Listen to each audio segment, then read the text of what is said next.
Every once in a while at the park, it turns into one of those days. May 24th, 2014 was another one of those days. David Buchanan took the field for his Major League debut and lived every boy's dream with family there to absorb every lasting moment of joy.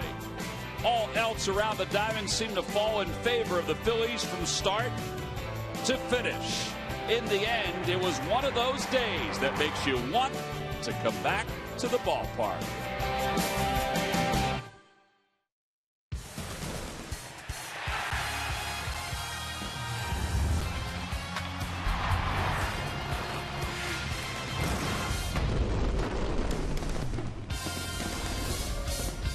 Memorial Day weekend continues here at Citizens Bank Park as the Phillies get set to wrap up a three-game series against the Los Angeles Dodgers. It's an absolutely gorgeous afternoon for baseball here in South Philadelphia, and it's a pretty good pitching matchup as well between L.A. and Philadelphia. Hi, everybody. I'm Tom McCarthy, joined, of course, by Mike Schmidt here on Sunday and also Matt Stairs. The Phillies yesterday had a lot of things go their way, including a victory by David Buchanan in his Major League debut. The other thing that went their way is Ben Revere kind of finding his swing. Yeah, he really did. He feels comfortable. He had a few days off. Now he's back in the lineup, as you see on the scoreboard today. Second day in a row, back at the top of the order, playing center field. And it's very important to get him going, to get him some at-bats. You know, yesterday all of a sudden he gets his first double of the year. The number that everyone talks about is the on-base percentage, and we talked about it yesterday in the show. The only way that's going to get higher is if he hits his way on, because he's not going to get a lot of walks. Now, as you're going to see in these replays, his first double of the year since July 2013. Cutter down and in, gets to second base, starts the team off very well. Then all of a sudden he gets a two-out RBI here, stays up the middle, drives the ball to center field. Then all of a sudden he hits a blast to the pitcher mound. Out hustles, a little controversy about the interference, but he has good hustle, gets the first base on the second base in the air, and then versus the left-hander here. Doesn't try to do too much with an off-speed pitch and drives it right field. All right, so Ben Revere had a good day yesterday. That helped the Phillies offense. What also helps the Phillies offense and has the entire season is the fact that Chase Utley, Mike, is healthy. Loves us some doubles, that's right. Chase Utley, 20 doubles, leads the league. The famous Earl Webb has the all-time record for doubles at 67. Todd Helton, 59, has the modern-day record, and Chase with 20 now is on pace to get to that level. If he can stay healthy, maybe he can set the all-time doubles record. I'll tell you why I love doubles. If you're hitting a lot of doubles, it means your batting average is up because you're squaring up a lot of balls on the line, gap to gap. Sometimes you pull one down the line. You flare one over third, in Chase's case. And you may even hustle out a double on like a Texas leaguer. You're doing a lot to create things for the guys behind you in the batting order. Now it's up to Marlon Byrd and Ryan Howard to drive Chase in more often. Well, Chase Utley not only driving guys in, but also putting himself in position to score some runs. And it's been a great 2014 so far for him. He's back in the three-hole again here this afternoon as we wrap up this three-game series. Josh Beckett on the mound for the Los Angeles Dodgers, and he'll be opposed by his former teammate with the Florida Marlins, A.J. Burnett. Well, one thing that also worked well yesterday for the Phillies was Jonathan Papelbon closing the ball game out for his 13th save of the season, but also career save number 299. Lineups at first pitch from Philadelphia when we return. Phillies baseball on this absolutely gorgeous Memorial Day weekend is brought to you by Toyota. The Toyota Time sales event is going on now. Toyota, let's go places. By Citizens Bank, introducing one deposit checking. Keeping things simple is helping you bank better. By Xfinity, your home for the most live sports.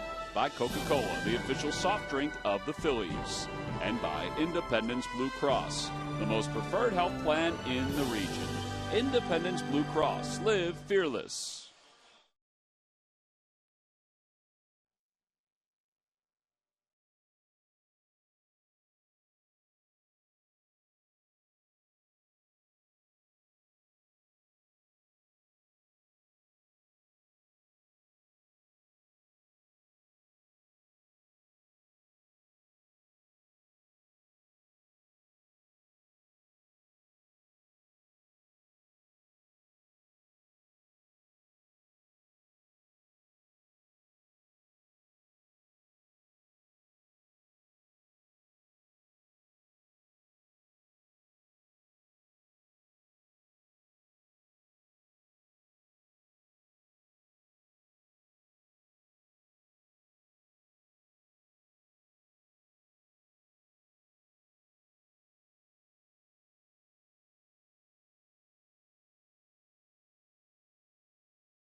Game series here this afternoon. A.J. Burnett and the rest of the Phillies have just taken the field.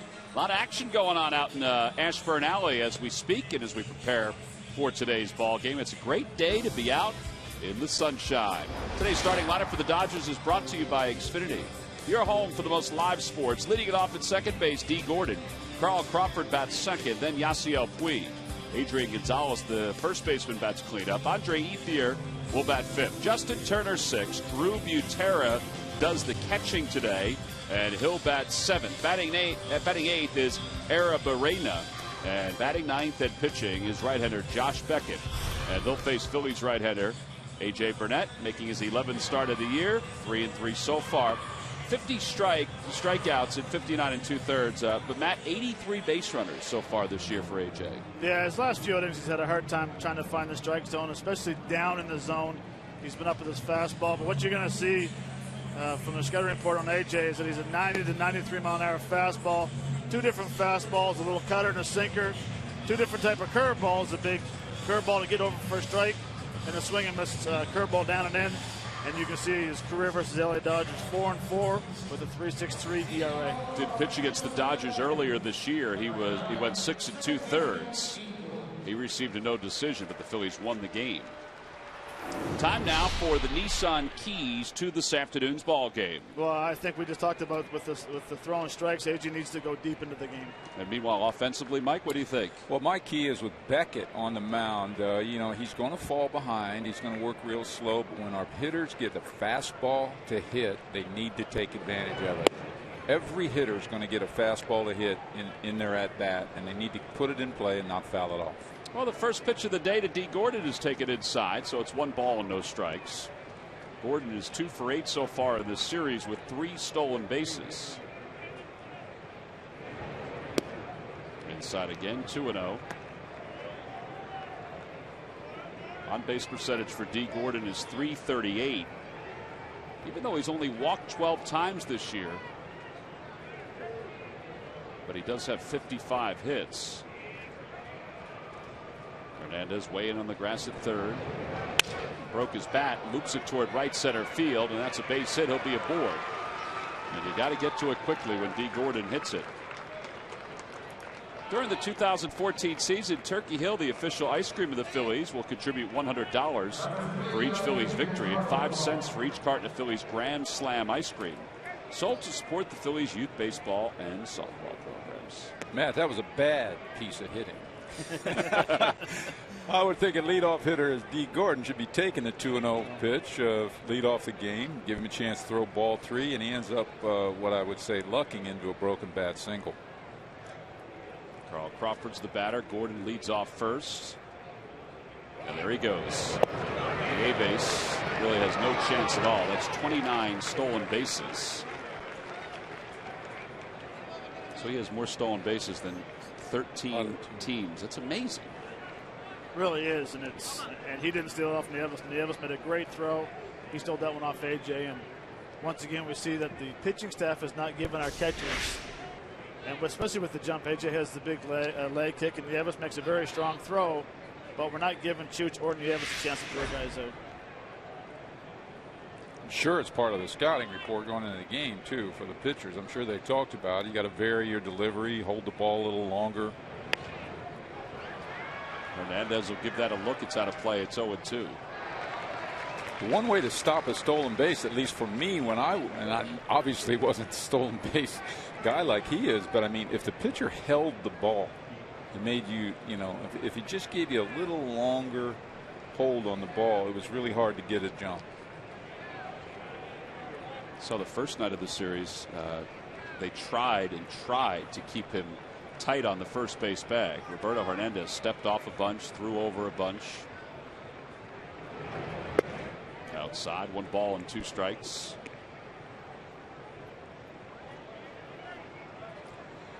I guess that's what speed will do. You go back to my day, I mentioned it last broadcast, Vince Coleman, he didn't need a good jump. He could outrun the ball as the catcher delivered it to second. Fly ball to center field. Gordon's going to tag. Revere does not have a strong arm. And Gordon off and running. And Ben's throw not in time. So a runner at third, one man down. Yasiel Puig is coming to the plate. And Murph, all around baseball, pitchers have trouble with leadoff hitters in an inning, but for the Phillies, it seems to be even more problematic. Yeah, and you know what? It's been a problem all season long, really, Tom, if you look at the numbers. When a runner gets on leading off an inning, whether it be a hit or a walk, it's happened 141 times so far this season, and now once today, and 72 times the team has scored in that inning. It's a batting average of .288 against Phillies pitchers for guys leading off the inning. So it has been an issue all season long, and just to start this one off, looks like it might be a problem again, guys. Boy, we were kind of guessing before the ball game. The major league average is 46%. Guys that lead off an inning score, and the Phillies are above even the major league average. They'll play the infield back. It's 0-1 to Puig. Surprised at that pitch. I would think that AJ wants to keep this guy on third base. It'd give Puig a steady diet of some real hard breaking balls, figuring he might be a little over anxious. Foul tip. No, back-to-back fastballs. Well, I'm exactly wrong. Back-to-back fastballs, and he. But in a bat like this, you get Puig out, strike him out here, let him strand this runner. It could set up a bad day for him offensively. Well, he's 5 for 7 so far in this series. You see his percentage of getting the runner home from third with less than 2 outs. Looks like they're thinking fastball again.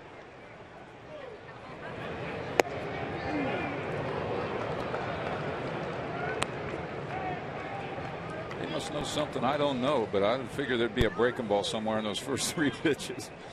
You need, especially if you got confidence in Nieves as a catcher and you're not worried about bouncing it. Off the end of his bat and caught by Chase Utley. He broke his bat on that pitch. Well, there was your breaking ball, and it was a pretty decent pitch, too. Yeah, set up well by the 3 fastballs.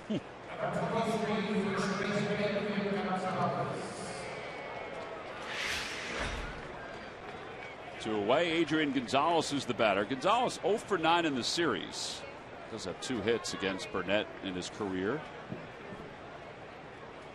I believe in momentum in baseball games too, and if you can strand this guy at third base, get your 3-4 hole hitters out on their team, pitch out of this jam. It's a big momentum swing our way. Particularly if you could do it with a few pitches. I mean, he's only thrown 11 now here in the first inning. And we talked about him going deeper into games, how that's one of the keys for AJ after his last few starts. 1 ball, no strikes to Gonzalez. Outside, 2-0.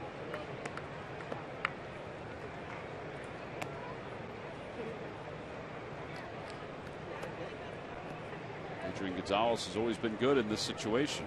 That's a great stat, Matty. Don't you agree?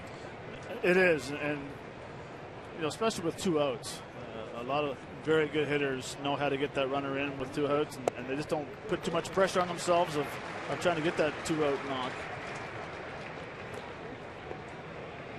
That's why he lives in that 100 RBI every range year. too. Every year he's on pace right now for sure. 34 runs batted in for Gonzalez this season. Inside, 3-1. Now he very well might strike out here, but he's a contact guy when it comes to guys in scoring position. We've even seen it in the series with fly balls. Yeah, we need him to hit a sacrifice fly right now with 2 outs.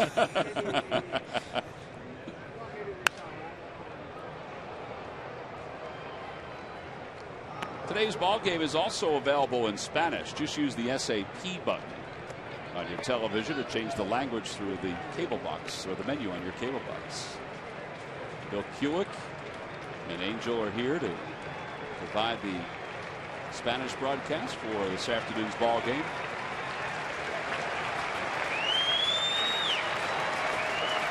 Three-two pitch.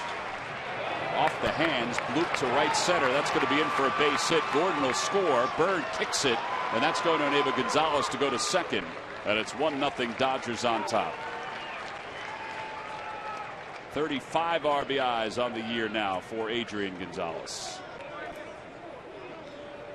An example of what we talked about. Great RBI man in scoring position. And this is a fastball, that front door sinker that Nieves was actually calling right where it was. And Marlon Burke had the ball, but it in right field, right center to allow Adrian Gonzalez to get to second base. But I agree, Mike. It's one of those guys that just seems like their concentration level it just picks up when guys are in scoring position, especially with 2 outs. Well, that snaps an 0 for 12 slump. They do give him a double. They didn't give him a single and an error. They gave him a double and an RBI for Gonzalez. Here's Andre Ethier, takes a breaking ball for a strike. Nieves almost looked like he was crossed up on that pitch. Ethier playing center field again. No Matt Kemp for the 3rd straight day. So I guess we could go to Murph and do an update on the leadoff guy getting on. Yeah, Murph, Murph, get your calculator out. You're going to have to add another run and up the RBI total. 73 now have scored. Well, I mean, 73 in 142 opportunities. 100 and what did I say? 104, 104 hits and 33 walks to lead off an inning. So, and we mentioned that according to Bloomberg, which is one of the stat companies that we use, 46% of the time in Major League Baseball, the leadoff man scores, but for the Phillies, it's above that. That's a lot of base runners to start an inning. Ethier takes a strike, 0-2.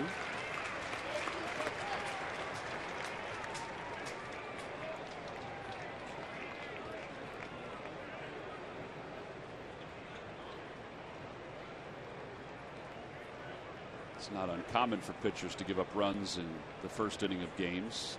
Some pitchers, some more than others. No balls and 2 strikes to Ethier. And a breaking ball called, strike 3. Side is retired. A run does score on an RBI double by Adrian Gonzalez. So a 20-pitch inning for A.J. Burnett. Gonzalez gets the RBI to give the Dodgers the lead.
Sandberg starting lineup for today's ball game.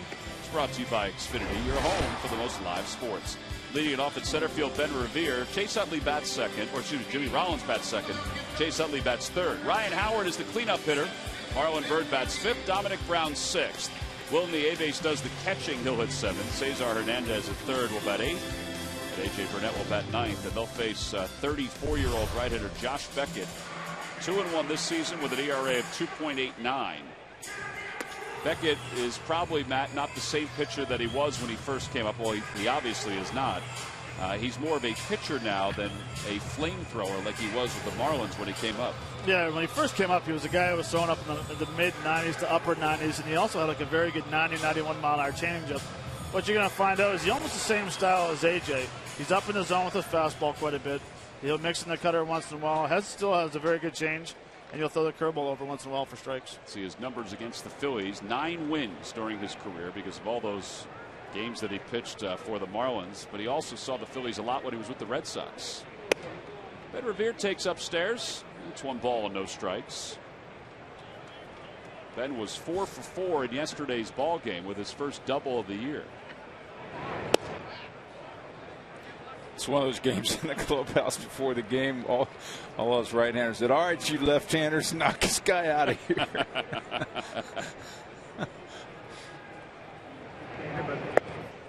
3-0.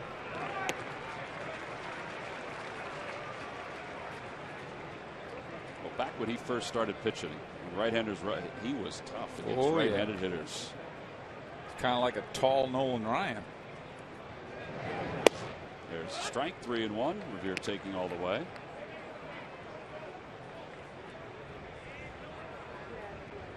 Ben is 0 for 3 lifetime against Josh Beckett.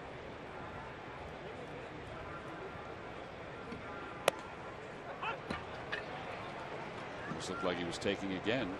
Should have been. I agree. Very good take.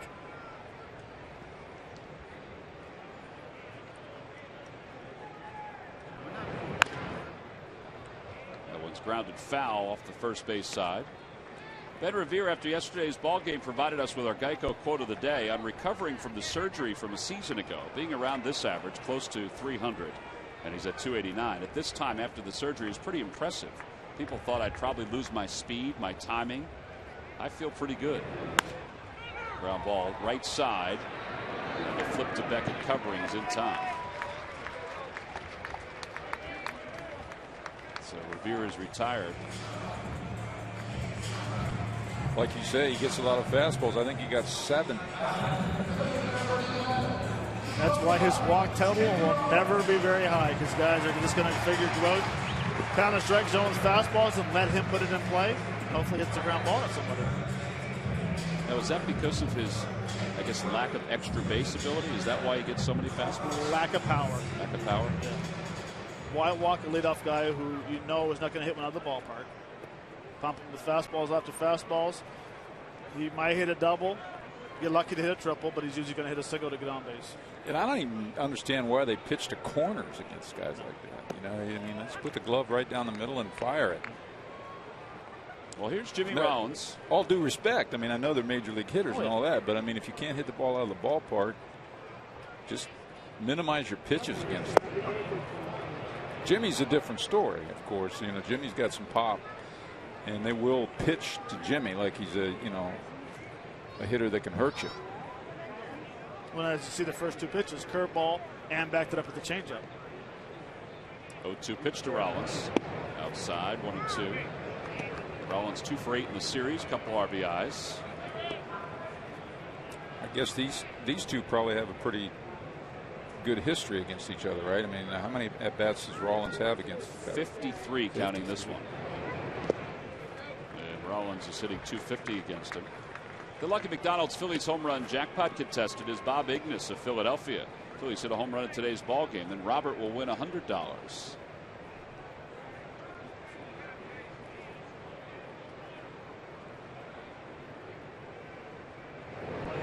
Ground ball toward first again. Gonzalez will take this one.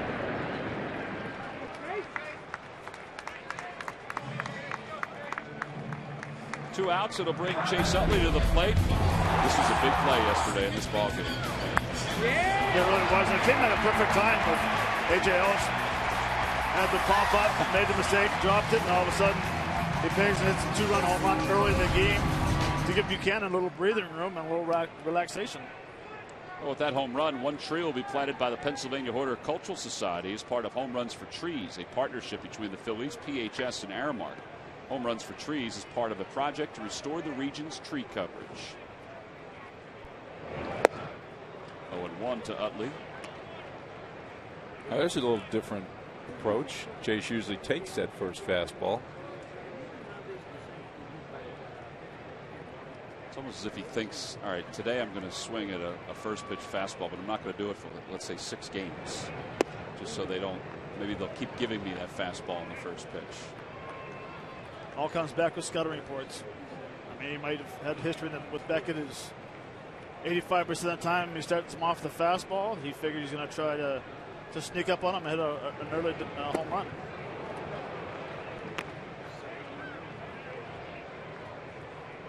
There we go back to the keys to the game. If you watch, as the game goes on, if you watch, you see how important it is for them to square up that fastball when they get it.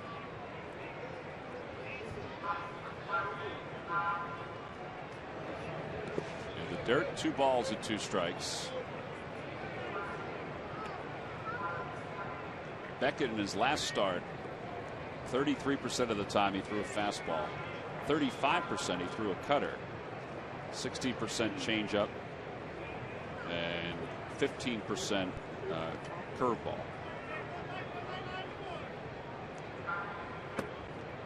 That was a good take right there. The cutter basically is a fastball, you know. So at least for me it is. It means it's a fastball that's riding a little bit away from you, but basically it's fastball with movement. Yeah, fastball alone, 33%, that's low. But if you combine the fastball cutter percentage, then it's what you would think would be the norm. There's ball 4, and that leaves a board. On the Toyota Major League scoreboard, the Brewers and the Marlins are already underway. The Brewers have jumped out to a 5-0 lead. Ryan Braun back in the lineup yesterday. And he has a triple, a double, and an RBI. Brewers are still scoring a lot of runs.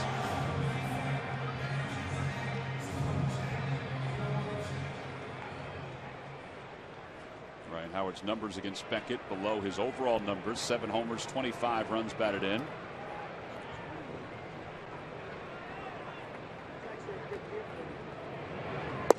A lot of strikeouts between Howard and Beckett in this series, or Howard and Bird, excuse me, in this series. 10 between the two of them.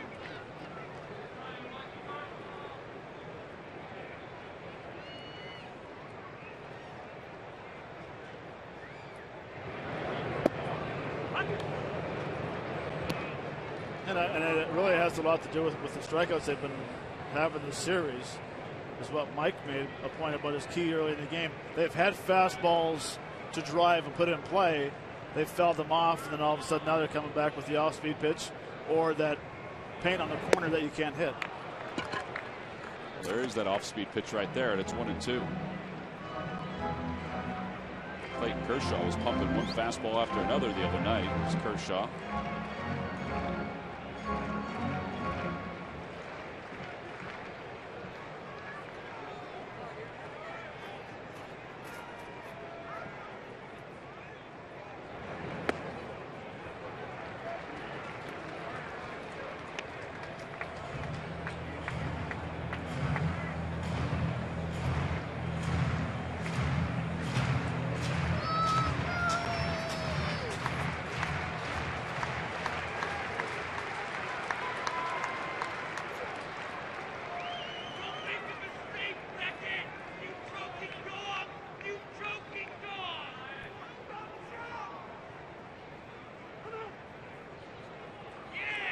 He had no intention of throwing that pitch. Whatever it was, he must have thought differently about it.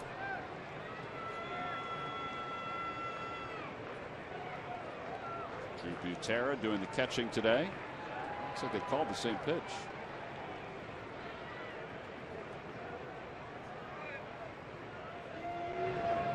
Check swing. No appeal, no swing, says the third base umpire, Seth Buckminster. And Utley will be off and running on this pitch. Well, they say if you'll throw it 2-2, you'll throw it 3-2. And as a hitter, even though it's a 3-ball, 2-strike count, you still have to think in your mind it's a 2-2 situation. Not expect the fastball. You got to protect on everything. Even though they're going to get a 2-seamer right here, just got to make sure you stay back. Utley goes, and the pitch is a call, strike 3. Howard thought it was low. First strikeout of the day for Beckett. Side is retired. No runs, no hits, 1 man left. We go to the second here in Philadelphia. Dodgers 1, Phillies 0.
Rockies. It's a 5:05 start on Memorial Day. It's a Hatfield Dollar Dog Night and a salute to veterans. Tuesday and Wednesday, both 7:05. You can order tickets by going to Phillies.com. We go to the second, and it's 1-0 Dodgers on top. Dodgers scored a run in their half of the first. Phillies have allowed a first inning run in 8 of their last 10 games. Justin Turner starts it off for the Dodgers. Swings at the first pitch. Ben Revere on the run, out toward the track to the wall, and it is gone. Ambushed a fastball on that first pitch. And for Turner, his second home run of the year, it's 2-0 Los Angeles.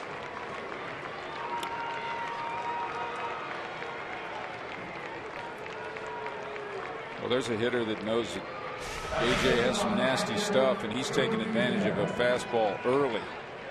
Man, that's squared up right on the nose, straightaway center field, 410 feet.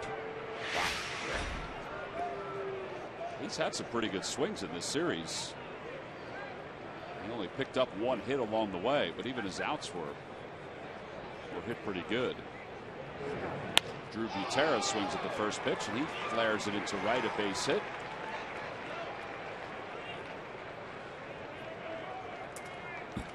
And that'll bring Arozarena to the plate for the first time. Let's check back in with Greg Murphy. Murph.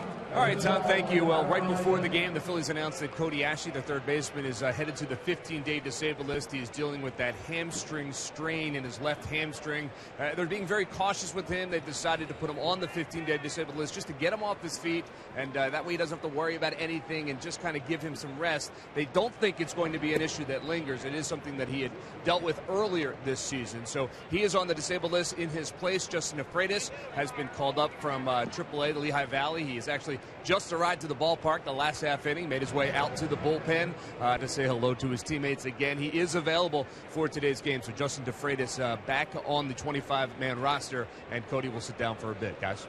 All right, Murph, we appreciate that. Ruben Amaro did not rule out Maikel Franco coming up. He said that decision will be made sometime in the next day or so, and will be made depending on whether they feel Franco is ready and if he could help the club over at third base. So for today, Cesar Hernandez is playing third. And Reed Brignac can also play a little third.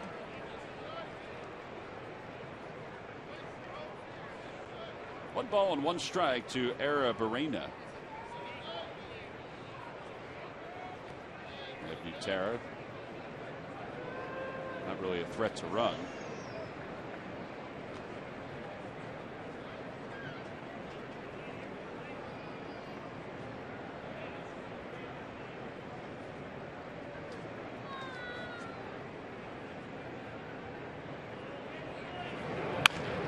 Right side, a base hit. So 3 straight hits for the Dodgers. And that'll put first and second with nobody out, and Beckett coming up. All the hits coming on fastballs, all of them. Got the runners in, and first got the runner in from third in the first inning, and all fastballs. The home run was a fastball.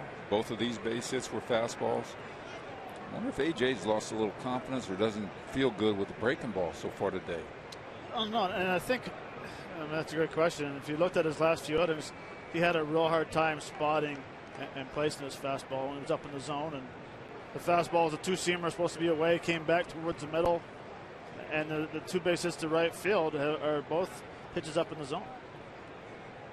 Because of the command issues, you think he's trying to get the fastball to work a little bit here today? You think that's his thought process? Well, I could never really figure out a pitcher what the thought process was.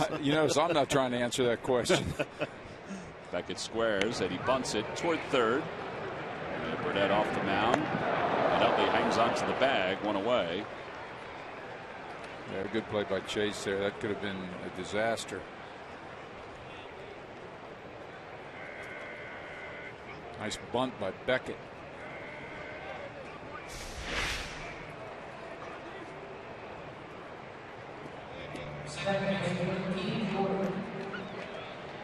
Yeah, you're right. Nice play by Chase to keep his foot on the bag, but it was a very nice bunt by Beckett, getting the ball down to third base. First and second, you want to bunt towards third base.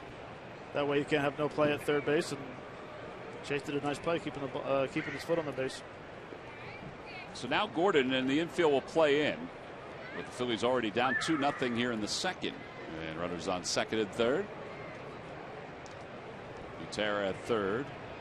Arozarena at second base. So the first pitch inside, 1-0. Little blue pit for D. Gordon his last time up.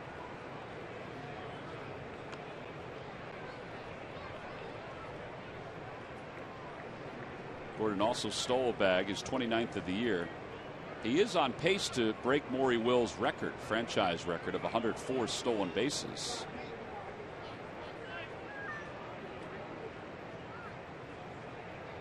It'd be remarkable to have a guy in Major League Baseball have 100 steals. It's been a while since that happened.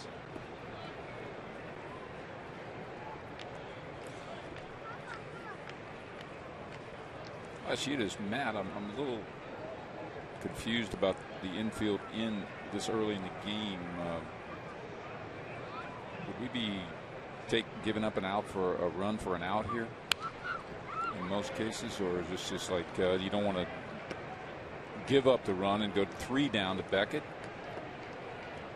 I gotta believe I'm playing the infield back. I'm gonna give a run up from third base, and too many things can happen early in the game when you're down by 2 right now. Wow, yeah, I don't consider 2 an issue at all. No, I don't. Or even 3. We saw Gordon flared one into right center his last time up. He's not going to hit for power.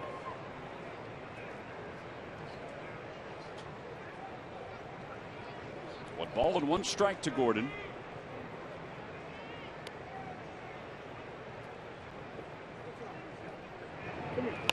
Over to first. Howard's got it. He's coming home. The throw to the plate, and Butera is out. Well, it worked because it was a great play by Ryan Howard. That was an in-between hop at first base. That tough hop, to catch and extract the ball and get it to home in time to get the runner, and he did it plenty of times. So playing the infield in, what they did worked. A lot of schools of thought on that. Yeah, and I think a lot of situations, and like you said, it was an in-between hop, makes a strong throw to home. Nice tag on home plate, but a lot of times in that situation, he's going on contact, kind of hesitates a hair, but really the guy at second base didn't really break on the same time, unless they're saying, ground ball right side, you're going, left field, you're staying left side. But a very nice play. But in a lot of situations, you'll see second, third, infield in on the corner. Correct. And guys that will play a little farther back up the middle. Here's Carl Crawford. He flied to center his first time up. Runners on first and third. Gordon goes. The pitch is pulled toward right. Here comes Bird. Makes the catch, and the side is retired. So Burnett does allow the leadoff home run, but nothing else. The Dodgers leave a couple. They already have 5 hits. We'll go to the bottom of the second in a 2-0 game.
And the LA Galaxy tonight at 8 on Comcast Sportsnet.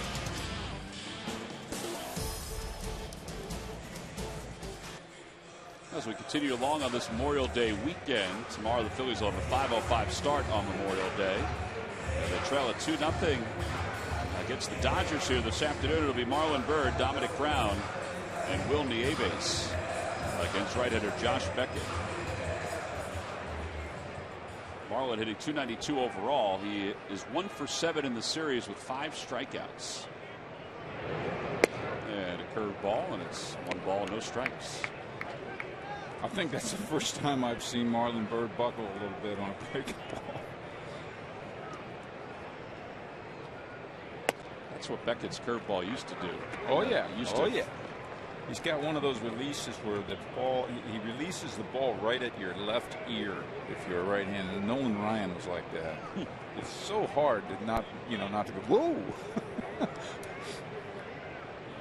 Well, like a lot of Texas kids, even though Beckett may have seen a little bit of Ryan's career, I mean, they try to emulate Nolan Ryan as much as they can. I'm sure he saw a lot of his career. 3 balls, no strikes. And that's in there for strike. Already the 4th batter that he's worked 3 balls to.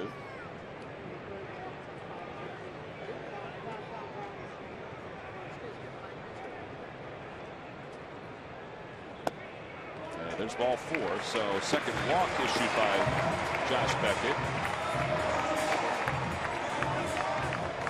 It's now time for you to tweet your photo using hashtag #PhillyFanPhoto for a chance to have it shown in an upcoming game broadcast. It's brought to you by AT&T.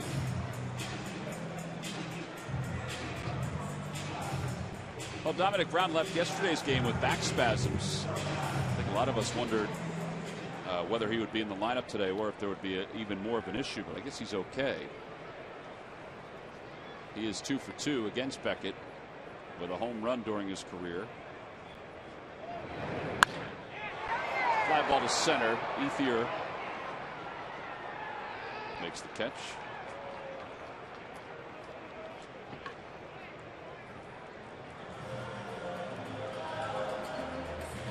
That'll bring Will Nieves to the plate.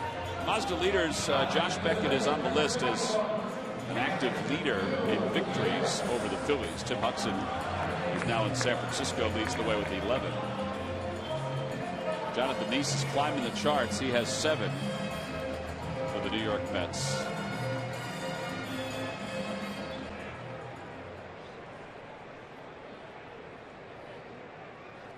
Is there one guy that you would face, Mike, whether it be Tom Seaver or something like that, that would probably be on that list when he was playing, that you guys saw so often that, yes. Seaver would have been one of them in the early days, in the early 70s for sure, with the Mets and Phillies being in the same division. Remember a guy named Rick Russell? Oh yeah. He probably had 85 at bats against Rick Russell. Particularly when he was with the Cubs and then eventually the Giants. Nieves pops it up. Butera off with the mask.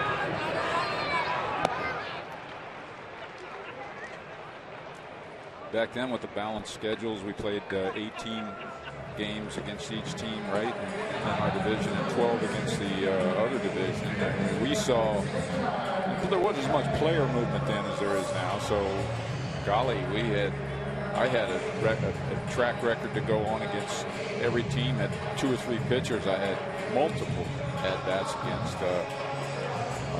20, 30, 40 at-bats against a lot of pitchers in the league. Here's Cesar Hernandez hitting 167. Takes outside. The advantage goes to the hitter in that case, in my opinion. I mean, I know they get you out 7 out of 10 times if you're a real good hitter, but game planning against the pitcher you've seen a lot, and Matt, I'm sure, would agree, is a lot easier hitting. Not that hitting's easy, but I mean, it's an easier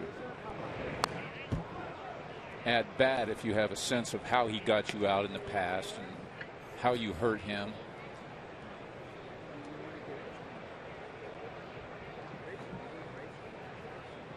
Yeah, because because he'll probably have adjusted already, and you've probably have adjusted against him, once or twice along the way. 1 ball and 1 strike to Hernandez. 0 for 5 so far in the series. In the old days, we'd do things like, if a particular pitcher was getting me out consistently inside, jamming me with his fastball, and I just couldn't seem to get it off of my hands, I'd back up in the batter's box. Take a few inches away from the plate, back up a little bit, and see if he still wanted to try to throw it in there. I don't think there's that much of that done nowadays with the modern day hitters. I don't think there is either. Matt, you could speak to that. The adjustments in the box, moving up, moving back, moving side to side. I would say majority of the hitters are very stubborn, and since they've had success in the past, they don't want to change. The big talk is Ryan Howard. Maybe he should step towards home plate a little closer. Or maybe guys should get their hands a little lower. You do see a hitter every now and then that will make a little adjustment, maybe a little experiment. I remember Jason Worth. I'd see him every 2 or 3 weeks, and he might be holding his hands in a different spot. He might spread his feet out a little bit more, stand a little taller. But there aren't many players like that anymore. Inside, 3-2, so another 3-ball count for Beckett. It means that Bird will be off and running.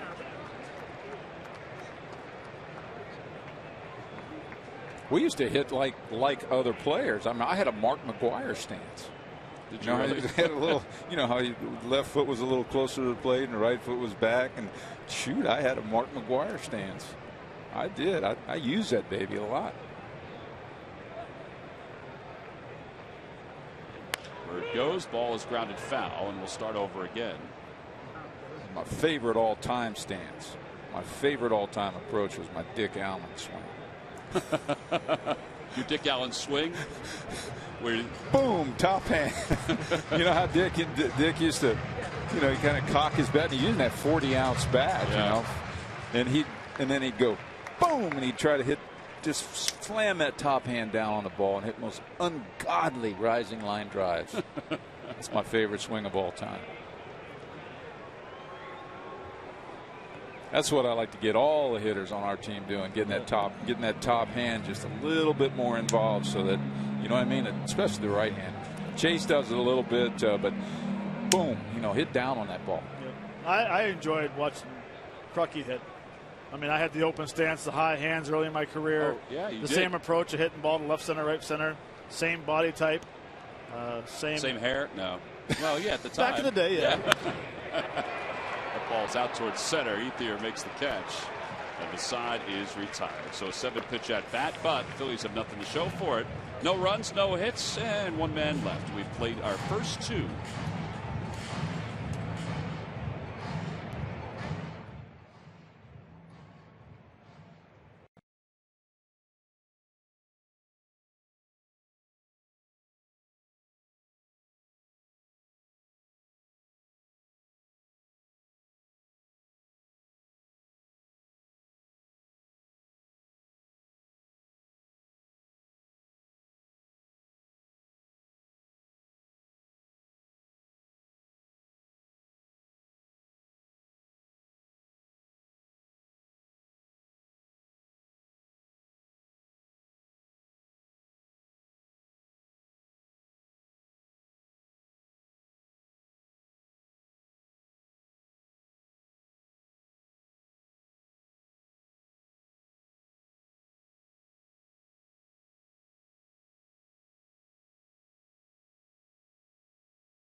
Question. Log on to Phillies.com. Go to the fans section for all the information, and please submit your answer on the subject line. All right, guys. What Dodger manager signed his first major league contract with the Phillies in 1945 as a pitcher? What Dodger manager signed his first major league contract with the Phillies in 1945 as a pitcher?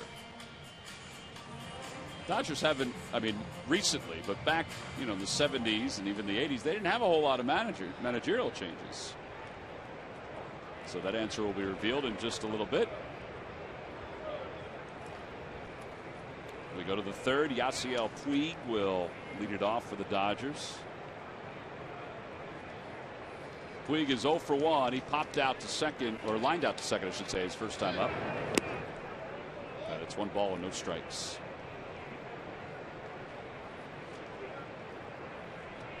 Yasiel and Arizbel, both teammates in Cuba at one point. One of 72 players who have now defected in baseball, not currently playing, but over the years, that have made it to the professional ranks, made it to the major leagues.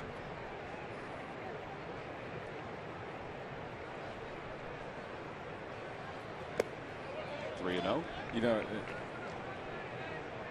I was watching the game yesterday, and I figured you did say it, actually. You say, we're going to ask Schmitty what he thinks about Yasiel Puig. You did say that. Mike, what do you think about Yasiel Puig? You know what I think about when I see him? I hope he takes this pitch so I have time to make my point. There are certain players in the game, and it's unusual for him to be so young, but there are certain players in the game that when the game starts, this guy's going to affect the outcome of this game today. There are certain guys, and he definitely is one of those guys. Out to shallow right, and now Utley comes onto the infield dirt. And he makes the catch, 1 away. Well, and in such a short period of time, 2 years, effectively has affected the game.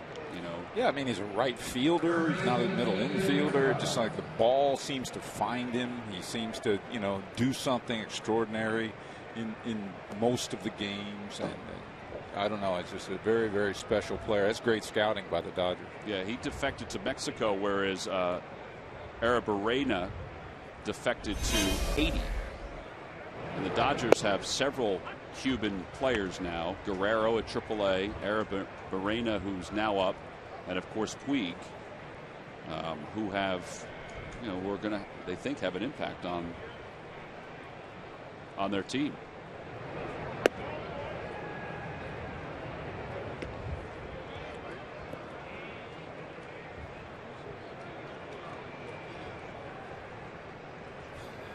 One ball and 1 strike to Adrian Gonzalez, who had an RBI double his first time up. That one slapped the other way. And he's 2 for 2. Well, every time the Phillies pitchers retire the opposition 1-2-3, Comcast will make a contribution to Phillies charities. Phillies baseball is brought to you by Xfinity, your home for the most live sports. That was Adrian Gonzalez at his best right there. Backdoor breaking ball, hit it right at the left fielder, hit it right where it was pitched.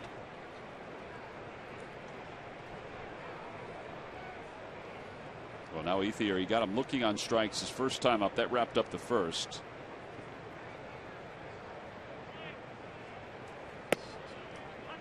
Oh, 0-1. Wasn't that a 3-pitch strikeout looking? If it was, I think we used to call that good morning, good afternoon, good night. Basically, you're shooting a commercial for your shoes. Well, Been there many times, though. Ground ball to third. This might be 2. It should be 2. There's 1. And safe at first.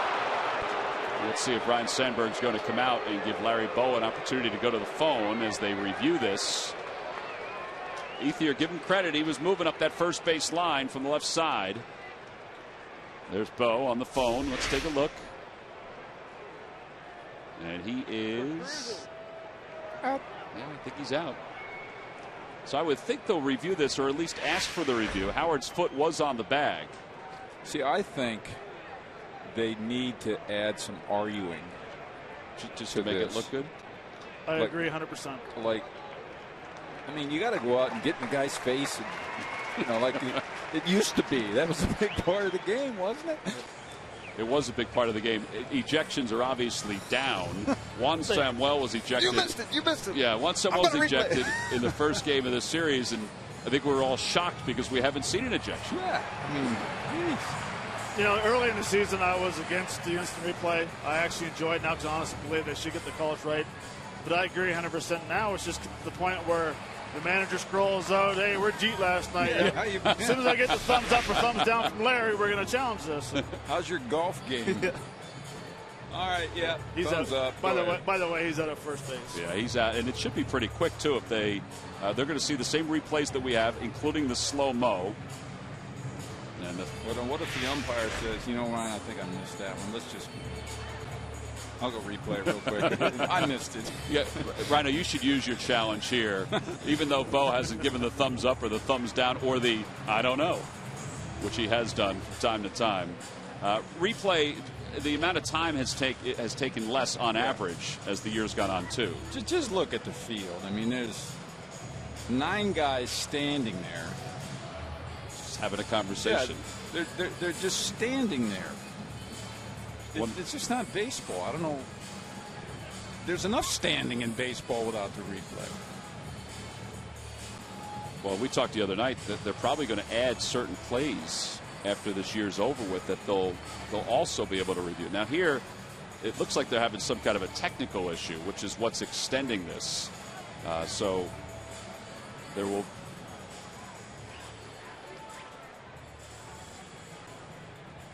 Fielding Culbreth is trying to, I believe, communicate with the folks in New York in some way. Billy Martin and Earl Weaver are turning over in their graves right now. Even Sparky Anderson, who would go out and argue from time to time, but wasn't as flamboyant as Earl Weaver or Billy Martin. All right, it looks like Brian Knight will be able to hear now as they will communicate with New York on that particular play. Why can't they just look up here? They could look on the big board. Oh, Mike and I will give him the sign. Yeah. They'll go from booth to booth. They'll go to the Dodgers TV, thumbs up, thumbs down here, over to radio, and then over to Dodgers radio. All right, so it looks like they're about to make their decision. They're about to take the headsets off, and he is. Oh, wow. We need a replay on that replay. Now that is shocking. They must have felt that it was inconclusive. They're going to say the call stands, so it's not confirmed, so it's inconclusive.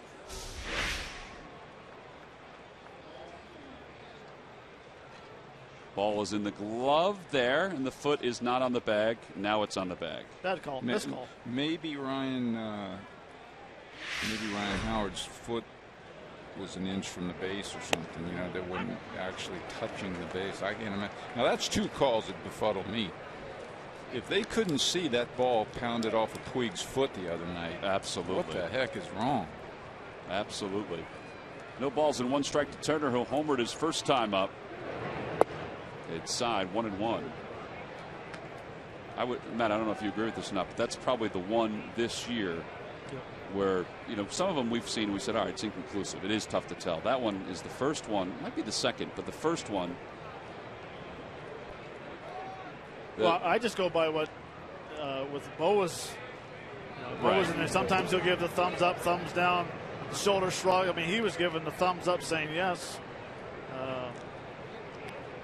That was pretty. I mean, that was pretty clear. Now, it's not only the umpires here; it's the folks in New York too that didn't see that. Bo was still saying, we could tell on the replay that 2 balls and 1 strike to Turner. Out of play, 2-2. Maybe they needed an argument after the replay. Well, I was thinking that you were talking about Earl Weaver and Billy Martin. Imagine when Bo was managing, what he would do without having the ability to go out and get chucked out of the game every once in a while.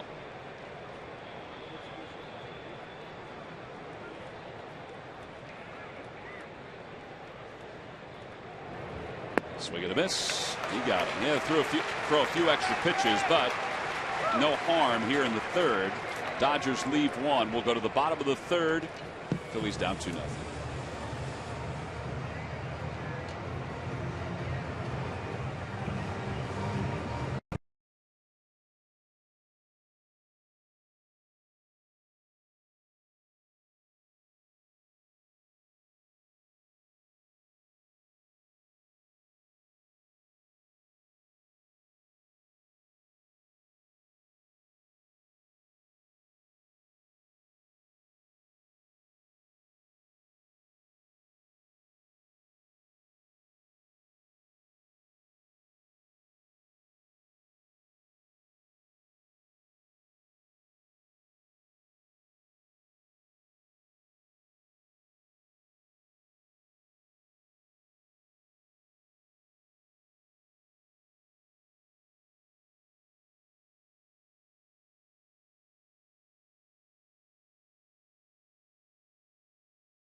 It's older Pennsylvanians every day. By Thomas Jefferson University Hospitals. Call 1-800-JEF-NOW for an appointment. And by Dodge. Visit Dodge.com or your local dealer today. Last of the third, it's the Dodgers 2, the Phillies nothing. Phillies still in search of their first hit. They've got 2 walks so far against Josh Beckett. A.J. Burnett facing his old teammate. These guys were teammates from 01 to 05 with the Marlins. And they had some time before the series began where they were chatting a little bit. Probably be some courtesy fastballs on both sides for 2 buddies, unless there's a man in scoring position. Well, there's 2 courtesy fastballs, and Burnett's probably going to be taking it until he gets one that's a strike. You also got to be careful because AJ's been swinging the bat well this year. 278. And got his first major league double the other day. Yeah, 5 for 18 on the season. There you go. Remember last time out there when we played in L.A. He had 3 knocks, 3 base hits to right field. 2 balls and 2 strikes. All right, so 4 straight fastballs, and now he think he's going to throw him a hook. Uncle Charlie's coming. Mike, fastball. No. Depends if he's going for the strikeout or not. Early in the game, I think he'll probably just say, "See, I told you I was going to throw you all fastballs." 2 strikeouts for Beckett.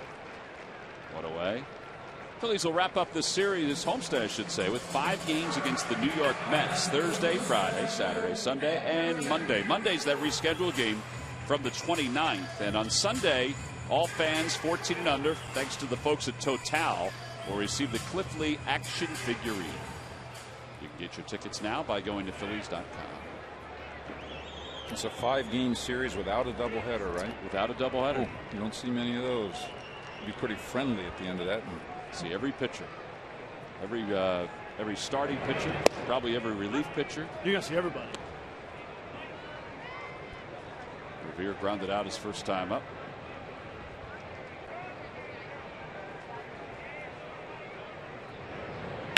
And a line drive caught by Gordon. 2 outs.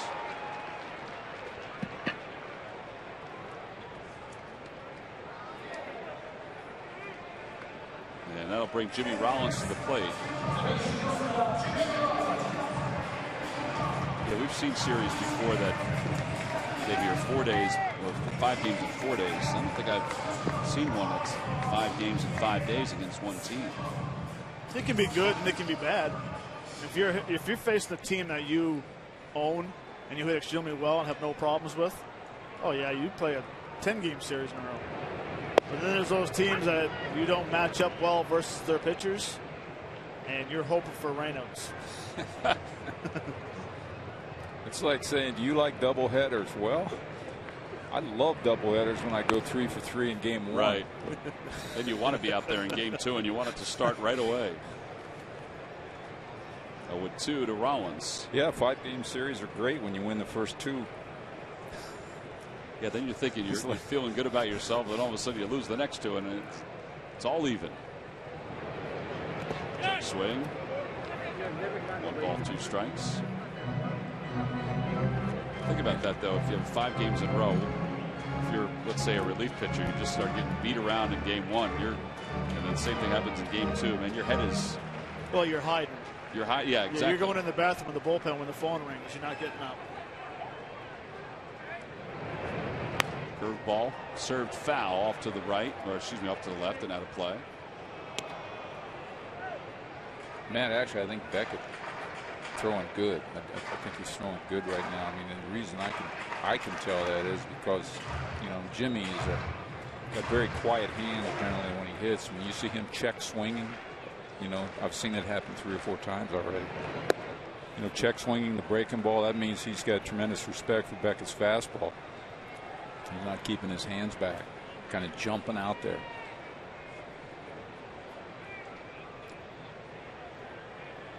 He's got some deep counts, but he is throwing a lot of different pitches in the strike zone. And it's so far, he's not really having great control of his fastball, but it seems like he can get a secondary and a thirdary pitch over. If it's a cutter or the curveball, he can throw that at strikes at will. Rollins fouls another one off. Generally, you get a lot of foul balls on that fastball. That means it's got some hair on it. Well, he missed most of last year because he had thoracic outlet syndrome, which is basically an issue with his arm and rib as well. A little tingling in his hands and his arm that caused him to go on the disabled list. And so far today, 3 scoreless innings, an 8-pitch at bat for Rollins. But as the fanatic will tell you with his body language, nothing to show for it for the Phils.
W.B. Mason's huge selection of Green Mountain Coffee K-Cup packs keeps you running and provides fan base satisfaction.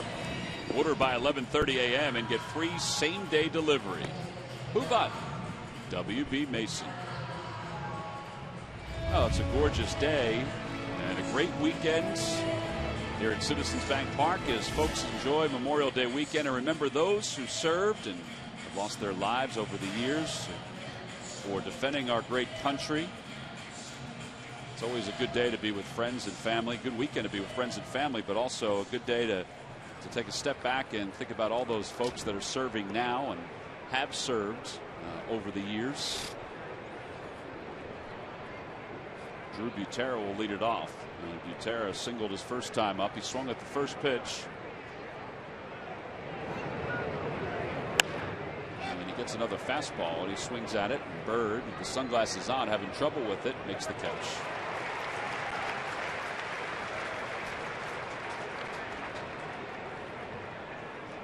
I thought they might start him off with something different there, but it's a tough sky, I guess. Clayton Kershaw is wearing those gargoyle sunglasses, those flip down ones that you guys wore when you were playing, Mike. Gargoyle? Well, I think that's what they're called. Are they called gargoyle? They're not? Nice plug for the Gargoyle brand, though. I thought I saw the brand that they said gargoyle on the side. All right, well. Oh no, the flip downs, the old style ones. Yeah, they're called them. Thank you very much. They are. See, that's what you call them. See, you didn't know what you were wearing all those years. Really, gargoyles. Yep. Well, there they are. Right now, they're flipped down. The Kershaw earlier had them flipped up. The sun wasn't bothering him as much. I'll never forget when I was a kid, I just couldn't wait someday to maybe have a chance to wear those sunglasses that you flip down. Were they everything that you thought they would be? What a pain to carry those things around between innings. And then you gotta knock them down, and they have like a little lever like on the little side of your hat. You knock them down, and if you hit the hat wrong, all of a sudden the hat goes over your eyes. But to me, honestly, I prefer those over, especially the Oakleys that are upside down on your hat. Right. You can't really help there. Huh? It's not good. I mean, I guess the logo. But I always found the flip downs helped you with the sun because it was a little brighter. Or I'm sorry, a little darker.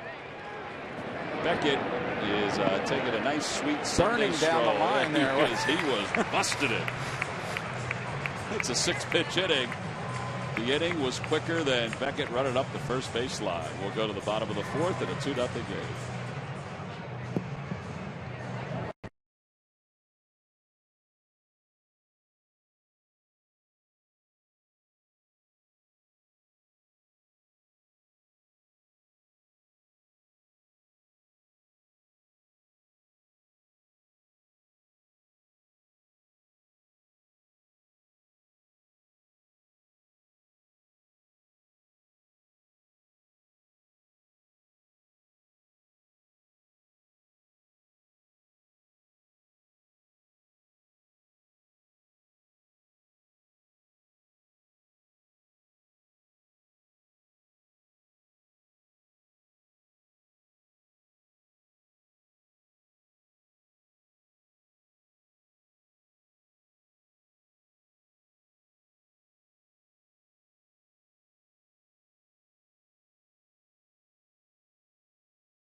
The Quality Plus Ford stores. Go further. Buy WB Mason. You can't go wrong when you buy right. And buy Toyota. The Toyota Time Sales event is going on now. Toyota. Let's go places. Bottom of the fourth. Phillies trail at 2-0. Dodgers got a run in the first, one in the second. And beyond that, Josh Beckett has allowed only 2 base runners. But 3, 4, and 5 are coming up here. Chase Utley, Ryan Howard, and Marlon Byrd. Well, it is a good day for a hat today. One that shades yourselves from the sun. By the way, summer is going to officially arrive tomorrow. It's supposed to be in the 80s here in Philadelphia. Perfect hitting weather. Ball carries when it's warm. Get some hanging fastballs and drive them out of the ballpark. Then it's going to go back down to the 70s. So yeah, that sucks. Well, yesterday we had a vendor catch a baseball, Earl Cheney, baseball with his beer bucket. Saw it. So now we're going to have to keep an eye on the aisles every time there's a foul ball to see if anybody else tries to duplicate that. Murph was right on him. Well, he was. Earl tweeted after the ball game, "Great day at the ballpark." I'm paraphrasing. Phillies got a win. I caught a foul ball, and oh yeah, and I made some money too. Utley shows bunt.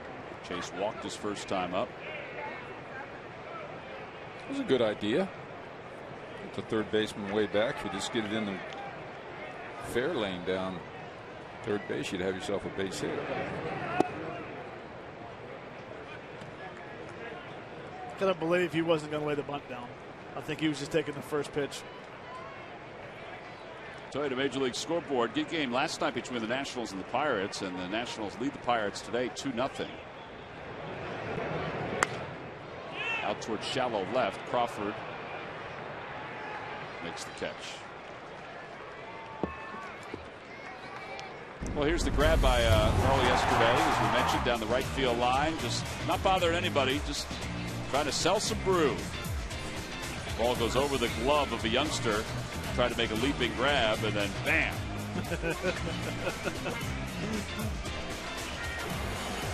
And Earl was throwing some high fives around, not only up, but also down after his interview with Murph.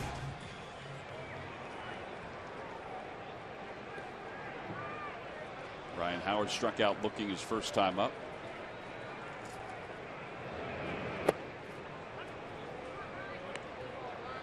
Used to hate that. Got to get a curveball over on the first pitch, first strike.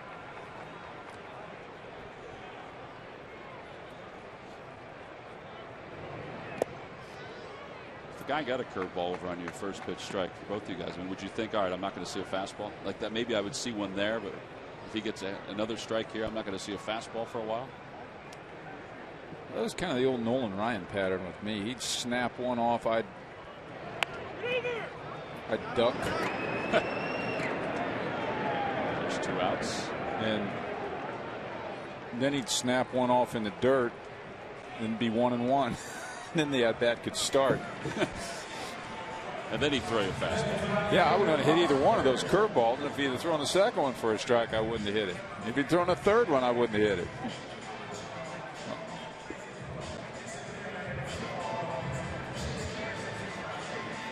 Well, 2 quick outs for Beckett. And here's Marlon Byrd. He walked his first time up.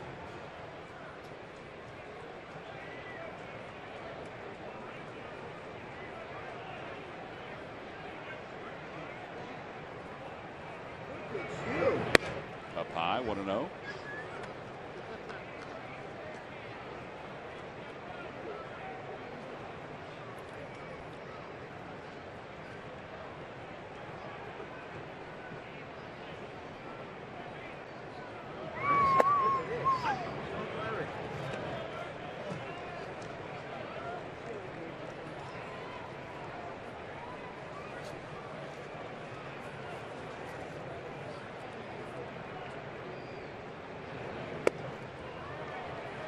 Was a fastball at 88 and tied him up inside. Maybe it was a cutter. The first 2 were 91. That one was 88 and swung through it. Location, you know, it's hard to get on top of a high fastball without that top hand. You know, that Dick Allen top hand.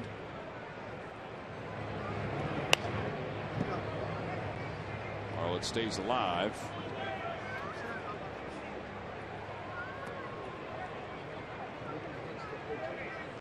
Beckett won a world championship in 2003 with the Marlins, in 2007 with the Red Sox. Was the MVP of the World Series in 2003 and the MVP of the American League Championship Series in 2007. Curveball waved at. Side is retired. Phillies go down in order. So now Beckett's retired 9 in a row. He still hasn't allowed a hit through the first 4 innings here this afternoon. End of 4. Dodgers 2 and the Phillies nothing.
Tomorrow the Phillies will start a 3-game series against the Colorado Rockies. They're scoring a lot of runs. The Rockies will be in town for 3, and it starts with a Hatfield Dollar Dog Night, a 5:05 first pitch here at Citizens Bank Park. Tickets can be purchased anytime by going to Phillies.com.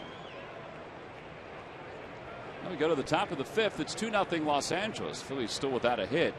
The Dodgers will bat. D. Gordon up for the 3rd time. takes a strike. It's 0-1.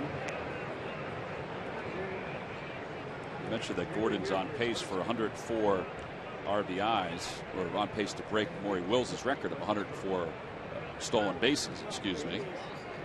The last major leaguer to steal 100 bags was Vince Coleman back in '87. As Gordon knocks his helmet off with that swing.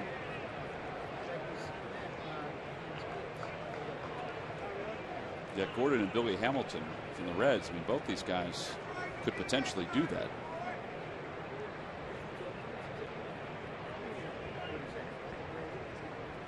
0-2 pitch.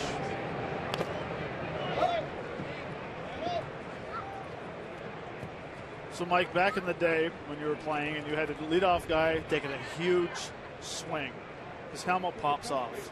Where's the next pitch going to be pitched?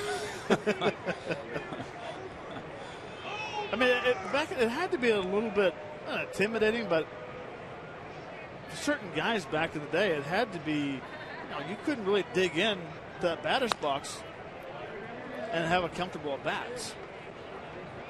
I'm trying to think who Dee Gordon reminds me of back in the day. Yeah, I am old. Back in the day. I didn't say way back in the day. I said back in the day. No, Willie McGee was a little bigger, a little more power, a little more juice as a hitter.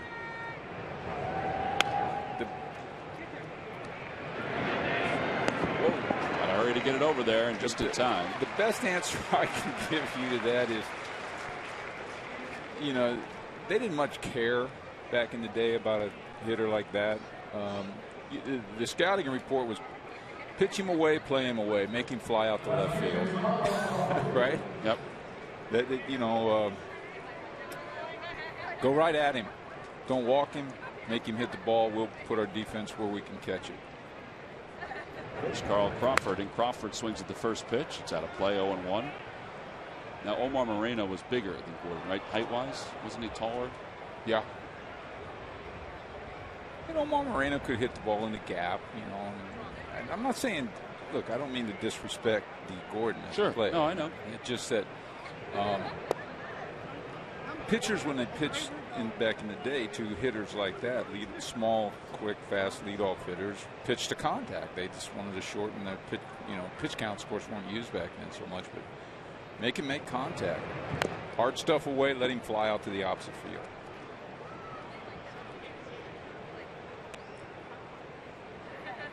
The other guy that I thought about too, but he was probably stronger than Gordon, was Omar Nixon. Otis Nixon. Otis Nixon. Omar Moreno, Otis Nixon. Otis Nixon. We're holding down our red buttons right now. That was funny. Fly ball to left. Dominic Brown makes the catch. Otis. Yeah, Otis Nixon was small, but I know who you meant. He was pretty well built. He was.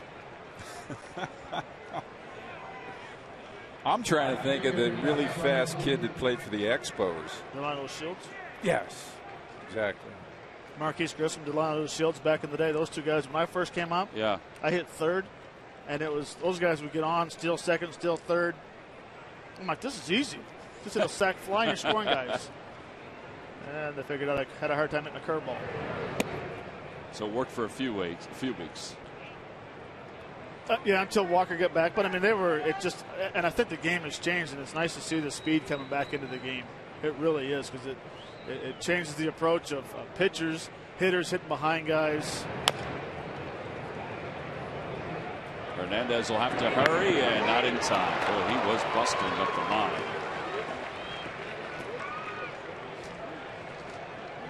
This dude can get some infield hits. I'm telling you. Well, that's his third infield hit of this series. And credit that. This guy's a 5-tool player. He's got great speed. He hustles. He obviously smelled that hit, right? We mentioned the other night that when he fouled that ball off his foot, most guys would just stop. No kidding. And he didn't stop. He just took off. He's now hitting 6 straight. He's also a threat to steal. And he's reached base safely in 26 consecutive games.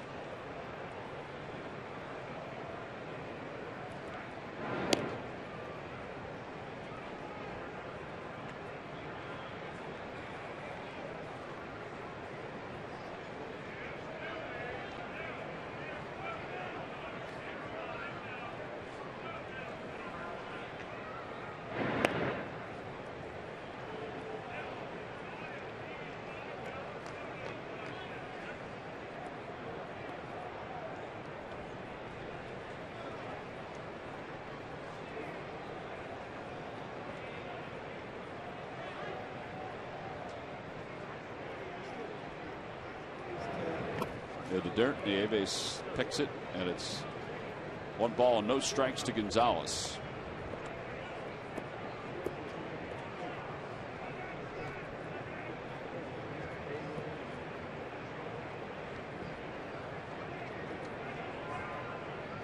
Burnett has 2 strikeouts today. He's allowed 7 hits, including the infield hit by Puig, who's over at first. See, in this at bat, strategy for me would be to put the hold on Puig. I think stealing second base in this situation is a waste of time, really. He's in scoring position where he's at right now in our ballpark. And you have a cleanup hitter right now that's 2 for 2 in the game, feeling pretty good. But you got to let him hit. So he much goes, for that yeah. theory. He's going to get there standing. But what it opens up right here now is a pitcher that's going to pitch very carefully to the Gonzalez now. Tom Mattingly doesn't seem like he's too pleased. He's shaking his head. He's probably thinking along with what you're saying, Mike. Well, he might be. I mean, if he has a green light, that's another thing. But you got to put the hold on if you're Mattingly or the third base coach. They stay there, let Adrian Gonzalez swing the bat. Don't take a chance of getting thrown out. And a ground ball right side. So Chase Utley is on the edge of the outfield grass. Side is retired. And Burnett's able to work around a 2-out infield single by Yasiel Puig. We've played 4.5. We go to the bottom of the 5th. The Phillies still looking for their first hit.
All right, guys. What Dodger manager signed his first MLB contract with the Phillies in 1945 as a pitcher?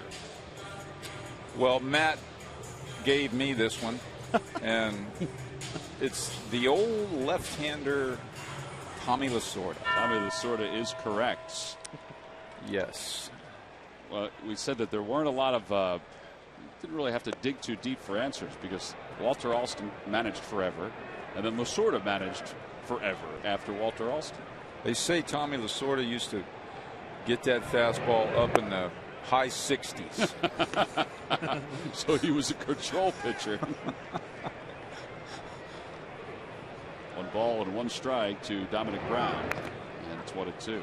He used to throw a lot of BP though, boy. You watch the Dodgers, and even up toward the end of his managerial career, he'd still throw BP. Well, he's a great ambassador for our game.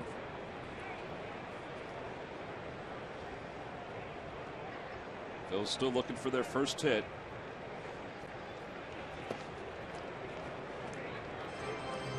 Be interested to see. I'm sorry. Be interested to see how Dominic Brown's feeling after the last big swing. He kind of whimpered a little bit, and 2 pitches ago when he kind of grabbed his back. I just saw him right there. Yeah. There you go.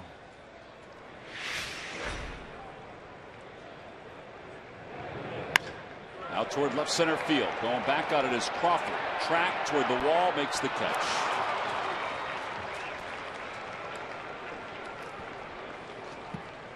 One away. Will Nieves coming up. Well, in between innings, we mentioned that Josh Beckett still is not allowed a base hit. And in between innings, Beckett gets slapped on the back by Puig. You know, we talk about sometimes when guys got a no-hitter, they kind of leave him alone, let him sit a little bit. Just another one of those little things that Puig will learn as he gets older. First of all, you don't steal second base with your cleanup hitter hitting when he's 2 for 2 in the ball game, and you don't go over and pound the pitcher that has a no-hitter on the shoulder in the dugout between innings.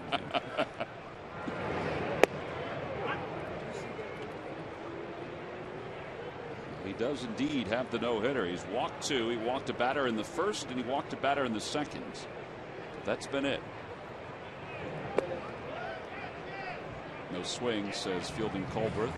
That ball that Brown hit is probably the hardest hit ball of the day. Yeah, there's no wind factor. I mean, he squared that ball up pretty good, Matt. Yeah, he did. He hit it right on the line. Drove it to left field, and Crawford ran it down pretty easy. Down the left field line, that was a hanger, and he'll hook it foul. Whoa. Good hurdle. Where's Earl when you need him?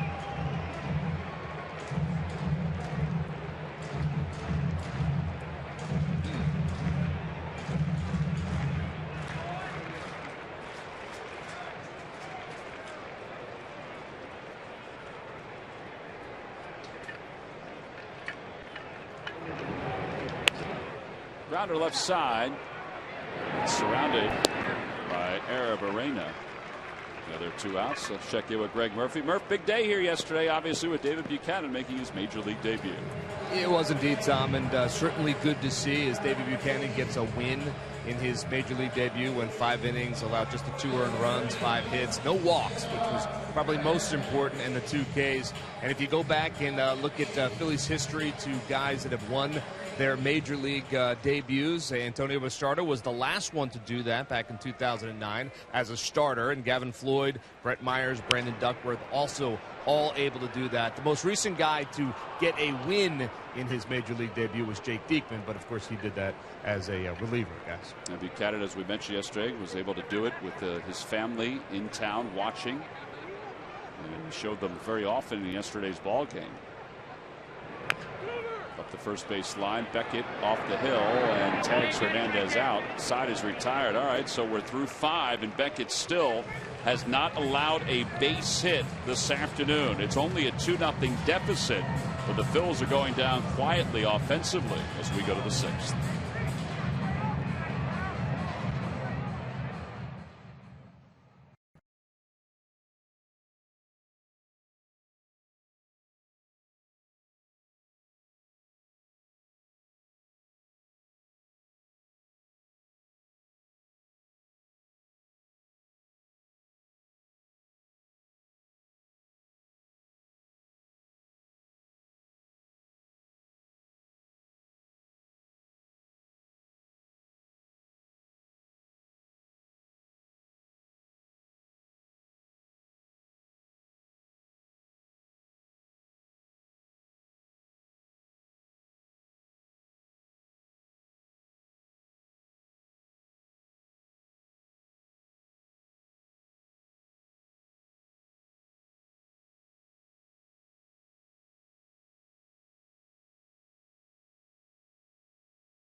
closing the door with confidence in 2014. After a bump of the road on the third day of the season, the last man out of the bullpen for the Phils has turned out the lights on opponents. Through the first 2 months, Papelbon has been in complete control. There were plenty of questions about the effectiveness of Jonathan's pitches entering this season. He has not only been effective, but efficient as well, closing games in 1-2-3 fashion. And it's brought to you by Independence Blue Cross. Live fearless.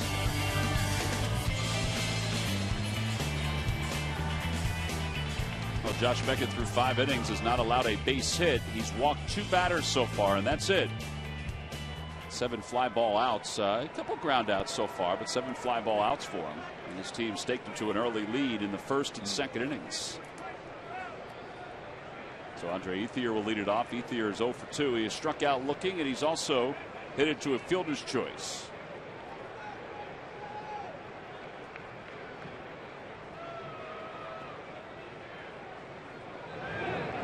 Inside, 1 ball and no strikes.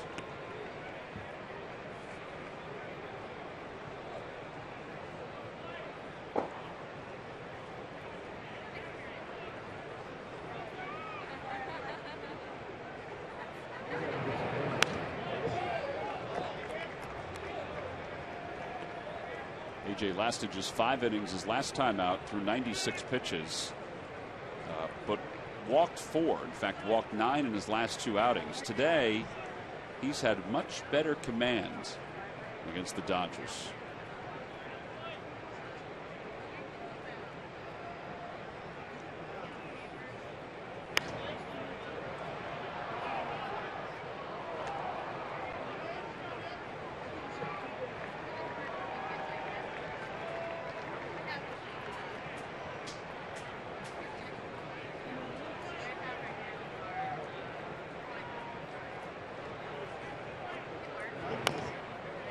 Foul ball. It remains 1-2.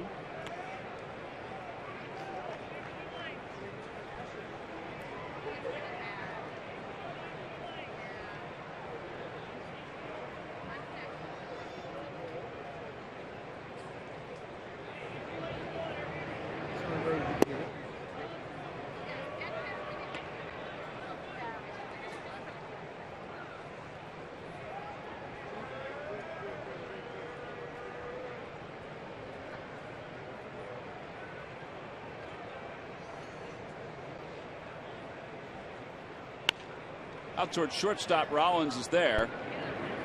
And there's 1 away here in the 6th inning. And that'll bring Justin Turner to the plate. All right, Will Nieves grounded out in his at-bat in the 5th inning. Mike, talk us through what Arozarena did here. The point I wanted to make was this is a fantastic play, but defense in a no-hit situation, when your pitcher's throwing a no-hit, or sometimes you make adjustments on plays. If he had backhanded that ball in the hole and tried to throw him out, he's basically playing it into a hit if he doesn't make a perfect throw. First hit of the game. Well, if he circles that ball and charges it towards home plate the way he did, don't get me wrong, a bad throw could have led to a hit, but I don't think they would have given him a hit being the first hit of the ball game the way he played it. So I thought it was a very heady play and a fantastic play. There's the second hit of the day for Turner. Well, his reputation, he's playing because Hanley Ramirez is out with a bad calf. His reputation is that he's not necessarily an offensive threat at this point. He was just signed in February after defecting from Cuba. But they say he is an absolute whiz defensively. The Dodgers say that, and so do the scouts. That's why they decided to bring him up, because they figured, let's at least get somebody over there that can catch the ball if we need to have him play shortstop. Well, that's one of the big differences in the era today versus when I played and the years before. I mean, the athleticism of the defensive players, especially in the middle infielders, is unbelievable today compared to 20, 30 years ago. I mean, he made that play look routine. That was a tough play. You guys, as baseball players, you saw something there. Because he did it so easy, I just thought, wow, that's just a routine play right there.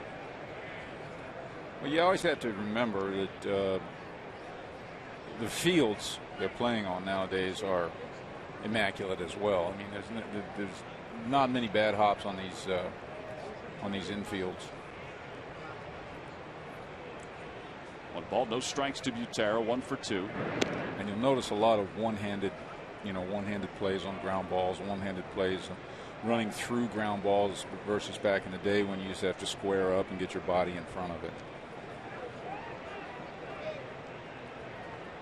Jimmy Rollins has made a lot of plays look very easy this year at shortstop. Outside, 2-0.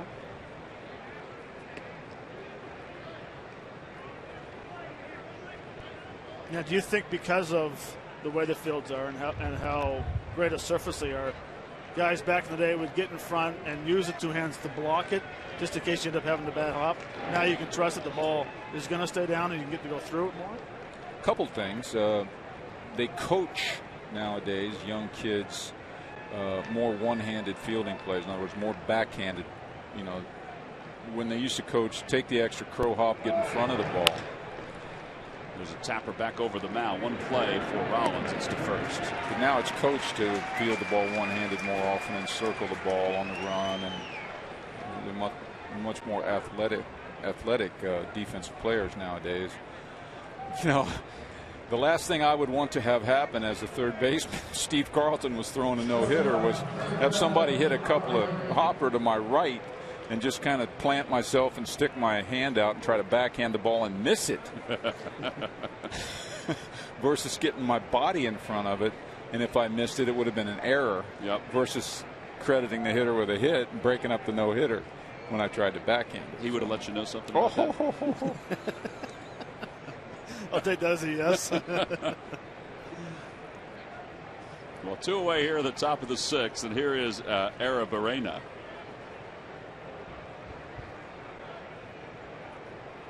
I mentioned the Dodgers have Arozarena, who was playing at AA, and they have Guerrero, who was playing at AAA, both shortstops who were from Cuba. I saw that little move the other day when he took a pitch too. With the flamboyant sort of jump out. Not sure what that move is, but it's a new one.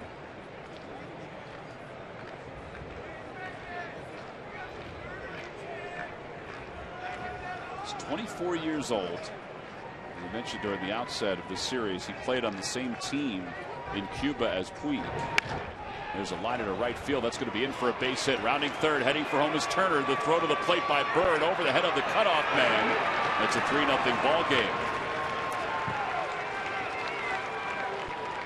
That is the first RBI for Arozarena in the big leagues. And it's 3-0 Dodgers on top here in the 6th. Well, that's his second hit of the day. I was just about to say he can't cover that outside corner standing that far from the plate, and he laces one right at Marlon Byrd on an outside corner fastball.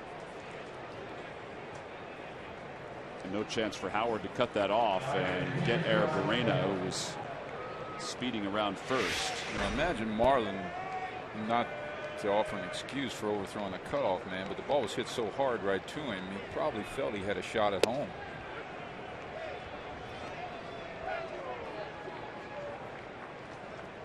Well, runs, even though there haven't been many of them, have been hard to come by, particularly for the Phils. Now they trail it by 3, and Josh Beckett just took a fastball for a strike.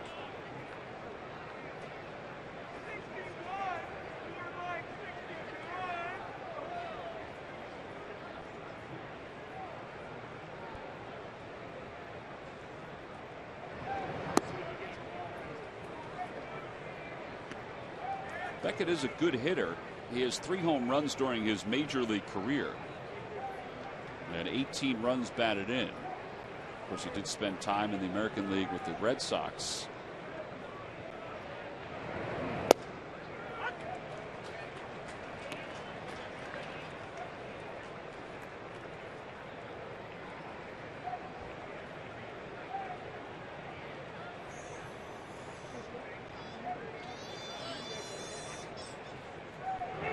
Swing and a miss, and that'll do it for the 6th inning. 1 run does score, 2 hits, 1 man left. We move to the bottom of the 6th inning here in Philadelphia. After Arazorena's RBI single, the Phillies are down 3-0.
Honda. Visit your local Delaware Valley Honda dealer or shop honda.com. By McDonald's. Any size hot or iced coffee is just $1. McDonald's. I'm loving it. And by AT&T, mobilizing your worlds. Oh, beautiful afternoon here in Philadelphia. Hope you're enjoying your Sunday wherever it is you're watching the Phillies. Josh Beckett has a no-hitter through 5 for Los Angeles. As promised earlier in the game, we have the AT&T fan photo of the game. This photo is coming from Tommy McD7. As you see, Beckett's pitches so far today. Here's the photo that has been sent in by Tommy. Good opportunity to be here at the ballpark. Tom, we appreciate that. Tweet your photo to hashtag #PhillyFanPhoto for a chance to be shown in an upcoming game broadcast brought to you by AT&T. Josh Beckett will deliver to A.J. Burnett, who swings at the first fastball. It's 0-1. Well, still no hits, 2 walks. That's it for Josh Beckett through 5. 9-1-2 due up here for the Phils.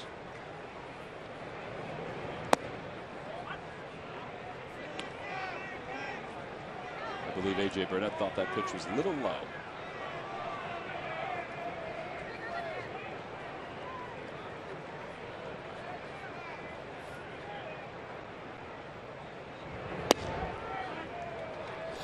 He just bought himself a pitch with that little discussion, didn't he? 1 ball and 2 strikes. Something tells me these guys promised no breaking balls to each other.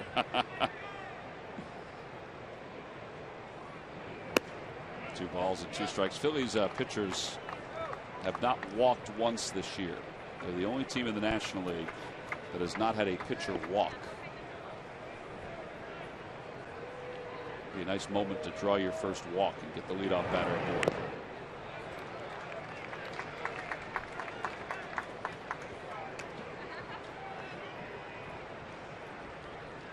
Every one of his fastballs have been 91.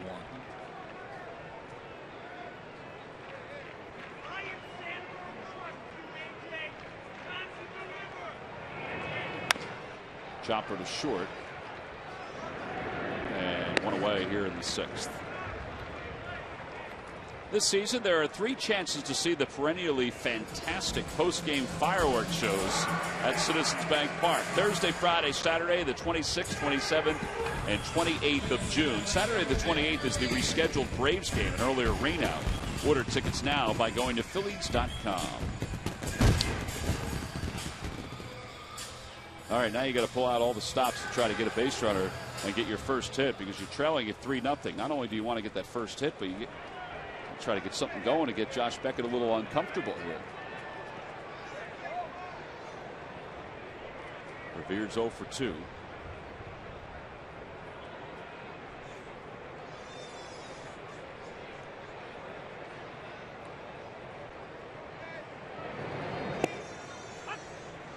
I guess really we've only hit Dominic Brown's ball to left center, and the ground ball we showed the replay of the shortstop. Really the only threats. Pretty much. That's it. Back-to-back changeups, and it's 0-2 to Ben Revere. Well, and I think a big thing is one, to get base runners, of course, to get a hit. But if you go back to the 2nd inning when Marlon Byrd walked, ever since back then, he's been pitching out of the windup. And he's getting in the groove. He's having a nice, easy delivery. He's making his pitches. Now you want to try to get him in the stretch to change up his approach. That'll be an easy fly ball for Crawford. 2 outs here in the 6th inning. Well, you guys can talk about this, you know, as hitters, when you've seen a pitcher go 5 and now 5 2/3 without allowing a hit. You know, what kind of goes through your mind? Is there anything that changes? Is there the next day's headlines? That is some honesty right there. The questions you have to answer after the game. I mean, you're only human. I would imagine that does creep into your head a little bit. We're going to get beat every now and then by a good, by a well-pitched ball game, but I do not want to be on the bad end of a no-hitter. And I think it only happened once in my career, actually. Breaking ball 0-2. And I'll never forget it was Bob Forsch in St. Louis. And Gary Maddox, Ken Reitz is playing third base, and Gary Maddox smoked a ground ball to Reitz's left. He dove, a little bit of a dive, lost his balance, got up, threw late to first base, and they gave Reitz an error. Hmm.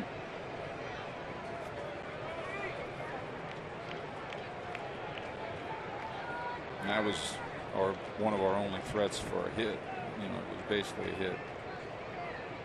In the dirt, 2 balls and 2 strikes. We're talking a lot about no hitters right here, well, which is not a good sign. But you know, people, you got to realize that in a no-hit ball game, that first hit's got to be a clean hit. Jay Dunn is the official scorer for today's ball game. Yeah, major shift on Rollins. Grounded toward first, and Adrian Gonzalez will gobble it up, and that'll do it for the 6th inning. So we've gone 6 innings now. The Phillies still without a base hit. 15 in a row retired by Josh Beckett. We'll go to the 7th when we return.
Time now for your local Honda dealer's game summary. The Phillies trail at 3-0. Josh Beckett is the story right now because he has not allowed a base hit through 6 innings. He has struck out 3.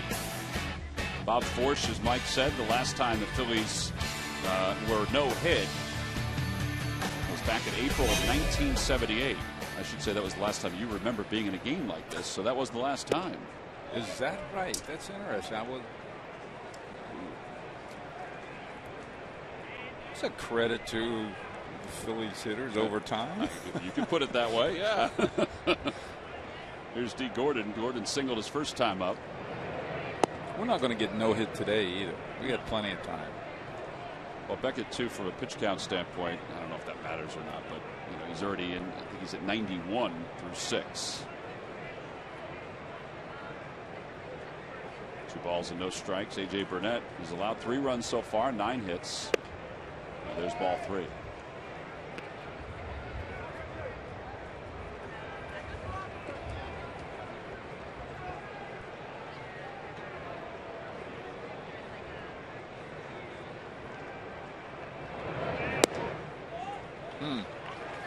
He just walked Gordon. All right. Let's see where he goes as he trots down to first. These lucky fans are today's Citizen 7. They will each receive a prize tag courtesy of Citizens Bank. Good banking is simple, clear, and personal, and that's helping you bank better. Citizens Bank. Good banking is good citizenship.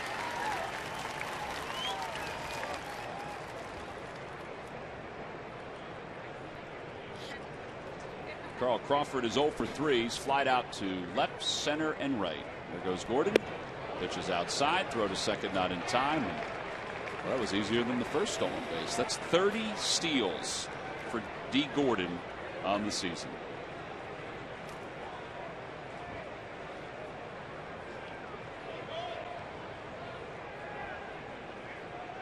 Silence. 30. It just shouldn't be that easy at the major league level to steal bases. Even if they pitched out there. Well, when Puig was over there, he threw over 3 or 4 or 5 times. And he didn't there at all. Davey Lopes, of course, one of the best in the game as far as base stealing goes. Excellent point.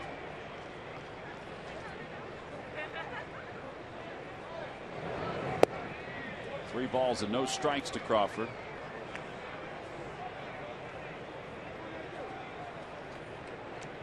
Davey loves the fact, though, that he has somebody like Gordon. You know, he was so good with the Phillies base runners. Victorino and Rollins, even Worth when he was here. As Crawford takes a strike, 3-1. And not only that, Maury Wills was so good teaching Davey Lopes. Davey took a lot of what Maury taught and turned it into a heck of a career as a base stealer. Over to the right side. Howard can't handle it down the right field line. Gordon will coast home from second. Crawford on his way to second. It's now a 4-0 ball game.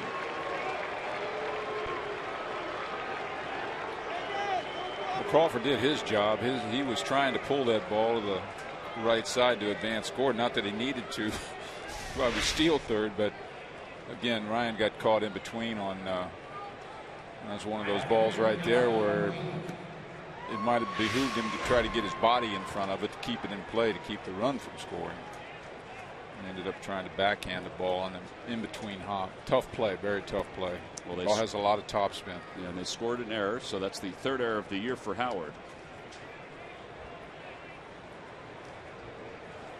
And Yasiel Puig is 1 for 3.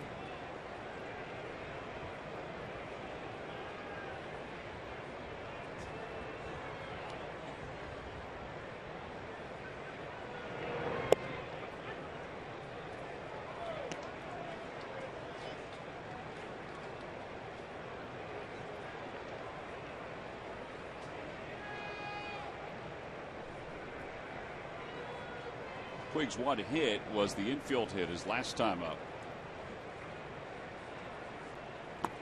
On base percentage now is at .439 for Yasiel Puig.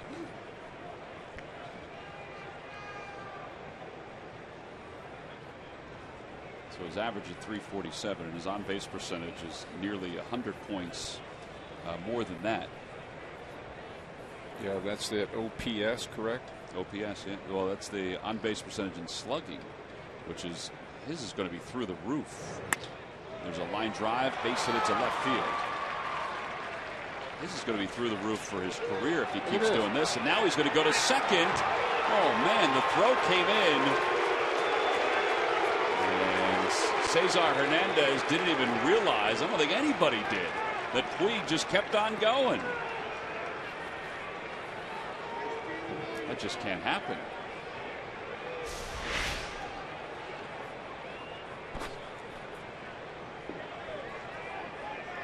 Yeah, as things are looking a little disheveled defensively for the Phillies right now. And again, that was a heady base running play by Puig. I mean, I don't think he sees that there's not going to be a play. I just think he says, I'm just going to take off and go to second. It's incredible that he would just do that. And the throw was a soft one hopper to Cesar Hernandez. You just can't take a play off when he's on the base path. Yeah, he'll make some goofy mistakes, but still. You don't see that very often at the big league level. Well, now the Phillies will play the infield in with runners on second and third. 1 ball, no strikes to Adrian Gonzalez. And a liner to right field. Marlon Byrd coming on. He'll play it on a hop. Run will score. Going to third is Puig. It's 5-0. Dodgers on top.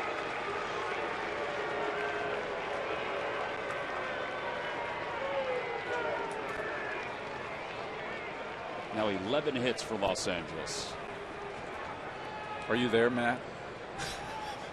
Well, the thing is, if you look at, this is a fastball that comes back over the middle of the plate and he drives it to right field. But if you watch how Marlon Byrd gets the ball in from right field, that is the proper technique of getting the ball in to your cutoff man as quick as possible.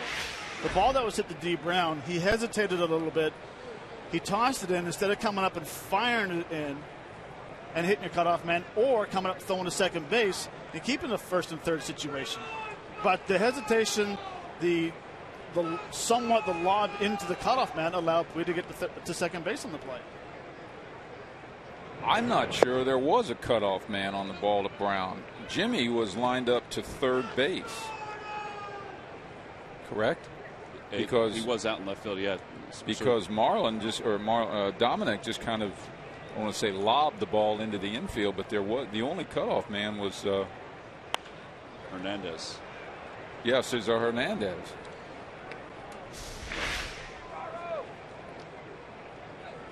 Yeah, Jimmy's momentum's carrying him toward the third base line. Yeah, well, the play has to be has to make an aggressive throw to the cutoff man, or run the ball in and fire it to second base.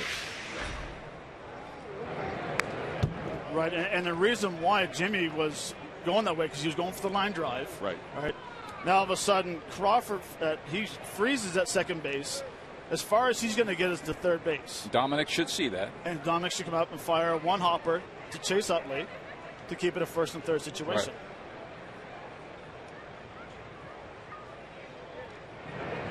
Or at least fire it in if he's going to throw it to the infield. Fire it into Cesar Hernandez if that's where he's going to go. But even then, I think Puig was still going to go to second base. You just can't take a play off. I mean, you shouldn't anyway, but you can't when Puig's on the base path. He may make some mistakes from time to time, but 1 ball, 2 strikes to Ethier.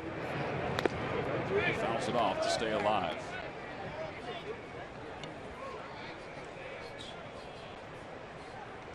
Matt, did you ever play in a ball game where you start to sense that the manager may clear the clubhouse out and have a few words for you after the game? Many times. Are you saying this could be one of those games that might happen? I just have a sense that's the way things are going out there.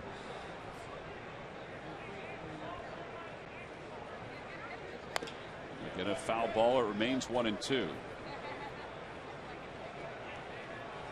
The Phillies have had some sloppy games this year, more than their share, more than we've seen in recent years, in this season alone.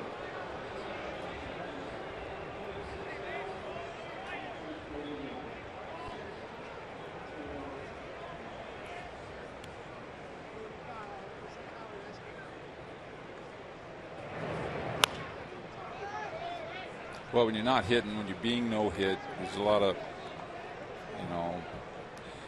emphasis on that particular, it's just deflating, when you're not getting your hits, you're not scoring a couple of runs, and everybody's thinking we can't get no hit, and the rest of the game seems to go away.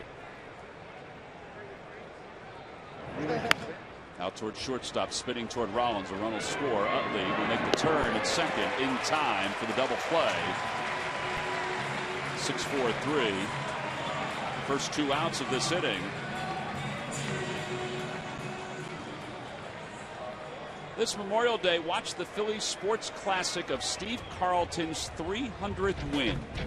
Monday afternoon at 2:30 on Comcast Sports. Phillies, of course, will play here tomorrow night at 5:05. Tomorrow late in the afternoon at 5:05. Oh, that's a great time to hit. Shadows are going to be prevalent then. Here's Turner with nobody on, and it's 1 ball and no strikes. Today, 36,141. The International Brotherhood of Electrical Workers, Local 98. Ryan Sandberg, Louisville Slugger Louisville Slugger plastic bat, excuse me. Given out to all the young fans coming to the ballpark today. There you can see the kids hanging onto the bats. 2-0 pitch. Over to third. Hernandez backs up on it. And the sign is retired. But not a pretty inning for the Phils. 3 more runs scored for the Dodgers. Time to stretch here in Philadelphia. It's 6-0.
The Phillies trail at 6-0. The Dodgers tacked on 3 in the top of the 7th inning. Josh Beckett, well, he has not allowed a hit, only 2 walks. Those are the only 2 base runners, guys.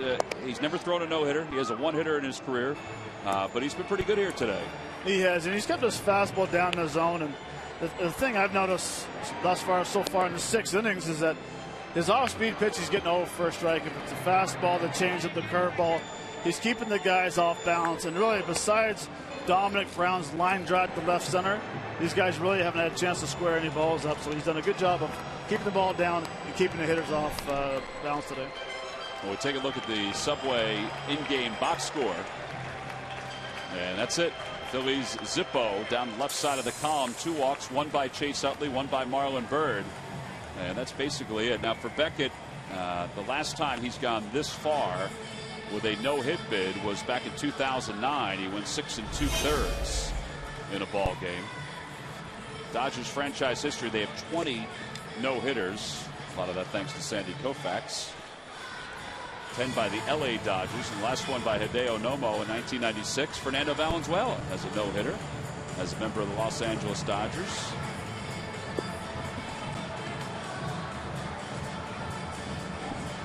Dodger fans here. There's a Fernando jersey and an Orel Hershiser jersey.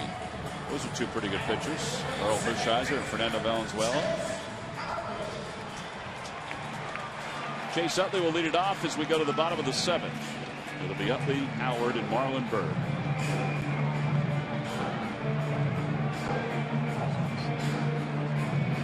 So the 0 for 1, he walked his first time up. You know, until you guys were discussing today before the ball game about the 20 doubles, which leads the league, the pace he's on with doubles, it didn't dawn on me. I mean, he's not only on an individual record pace, but he's just on a record pace overall with the 2 base hits this year. He's retired on that play on 1 pitch, 1 away. Well, that shows you right there the influence of potential no-hitter has on your team. I mean, Chase, you don't see Chase hardly ever swinging a first ball fastball down 6-0 in a ball game. But I think the first order of business right now for the Phillies is to keep from getting no hit. It's a good point. Just get that first hit out of the way and then start climbing from there. Here's Howard, 0 for 2.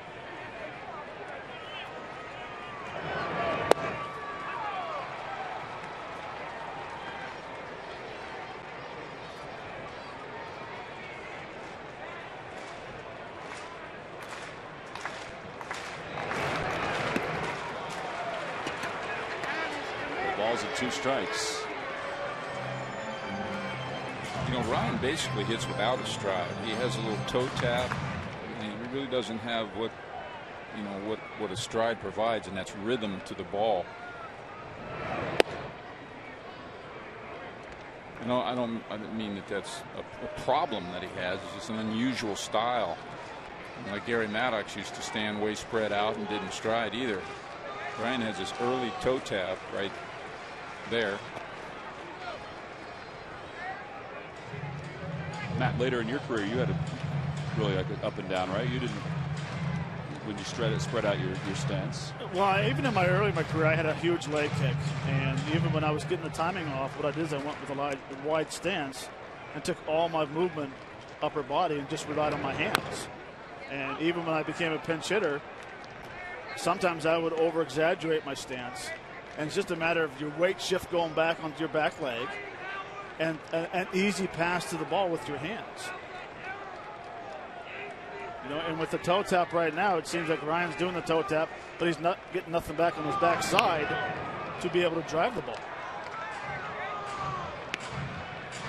Not get anything back to drive the ball. We knew what you meant. Well, it's 2 balls and 2 strikes to Howard with Bird waiting on deck. And the curveball, he just gets a piece of it, stay alive. You know, for years I was everywhere. What do you think's wrong with Ryan Howard? Do you talk to Ryan Howard? What would you say to Ryan Howard? Everywhere I go, and I say, you know, I think Ryan Howard has the basis to be continually be a great hitter. I just think the plane of his bat. That one's out towards center. Ethier is under it. 2 outs. The plane of his swing, the swing plane.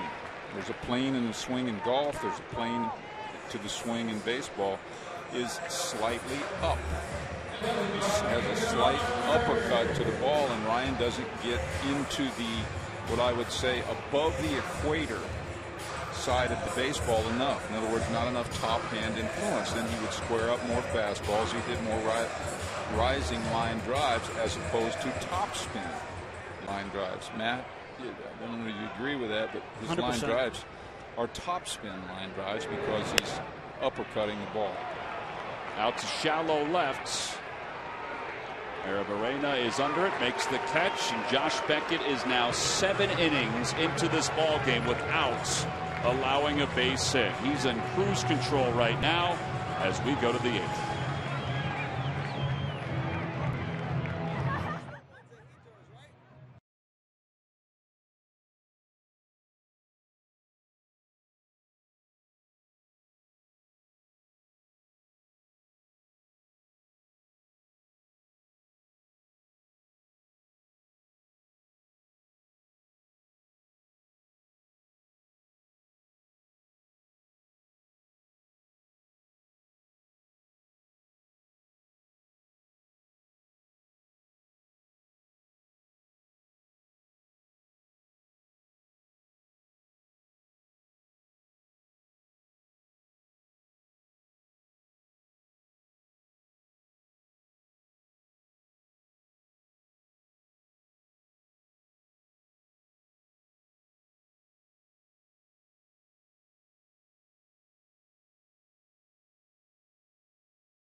On store for the ride of your life, plus bonus cash. Shop ChooseNissan.com.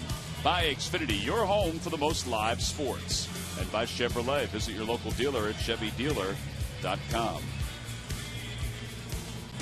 Top of the 8th inning, A.J. Burnett's day is done. Burnett goes 7, allows 11 hits and 6 runs, 4 of which were earned. A walk and 3 strikeouts. He'll give way to Jeff Manship as we go to the top of the 8th inning. The Phillies trail at 6-0. They're being no-hit right now by Josh Beckett.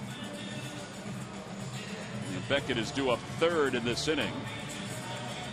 So much for keeping away from the guy who's throwing the no-hitter. He's actually engaging conversation with people. This is the longest he's got in his career without allowing a base hits. He may be a hitter in this inning too, huh? He'll be up third after Butera and Arozarena.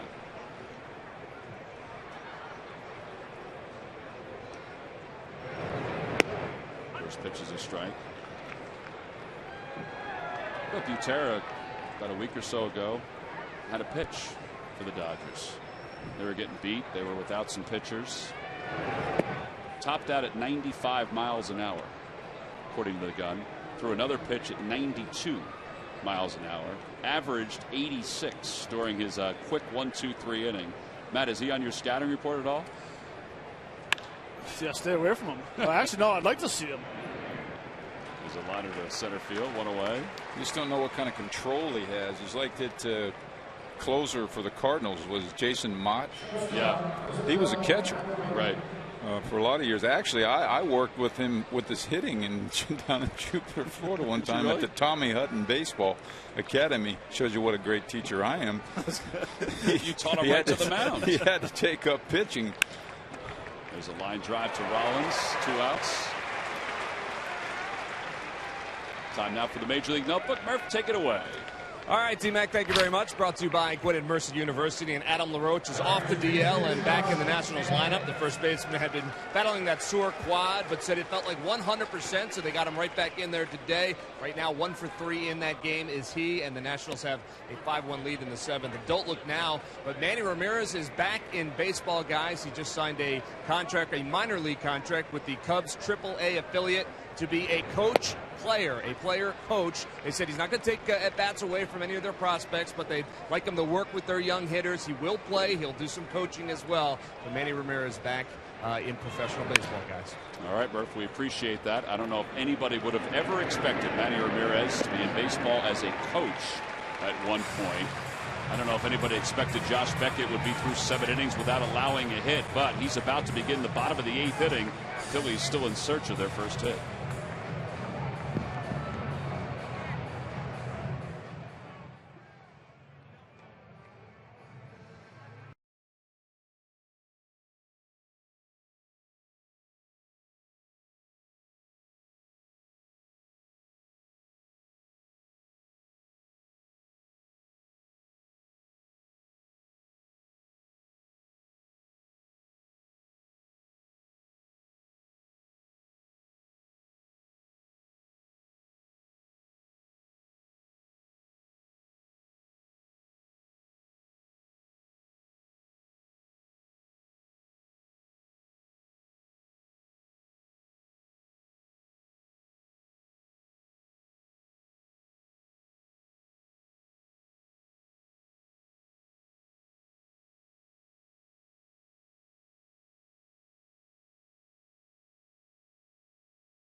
Dodgers 6, the Phillies nothing. The Phillies, as you can see there, right in the middle. No hits so far. Josh Beckett's still out there. And speaking of Beckett, it's time now for a Hyundai defensive plays of the game. The last inning, pretty quick. Got Utley on the first pitch to ground out to second. That was the first out. Then Howard, this was a little longer at bat. He loops one out towards center for the second out. And Marlon Byrd pops up to shallow left. So I guess you could say, guys, he is getting stronger as this day is moving on. I mean, the Phillies haven't had a base runner since the second inning. Yeah, he is, and he isn't. We're kind of helping him out hitting-wise and being aggressive and swinging. I think Marlon Byrd, if he had that curveball back again, you throw that same pitch to him again, I think he's going to deposit in the outfield because it was actually a hanger. But I'm not taking no credit on whatever. He's pitched a good game. He's keeping our hitters off balance, and he's making key pitches when he needs to. Well, here's Dominic Brown. Brown is 0 for 2. He's flied out twice. And he takes a strike. Actually, the last time it was more of a line out, and he hit it to the warning track and left.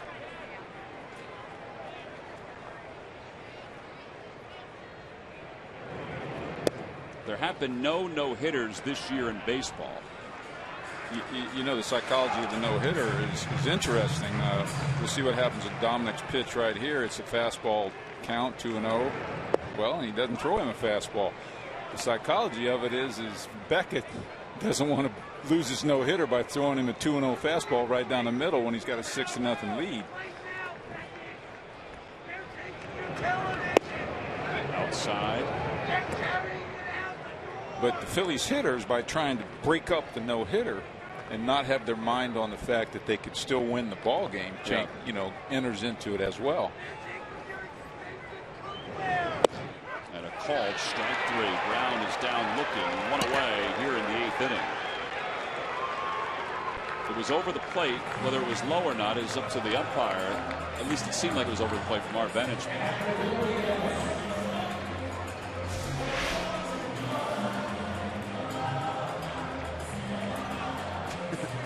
Well, I mean, unfortunately, with a no-hitter, any close call for a strike is going to go the pitcher's way. I found over the years.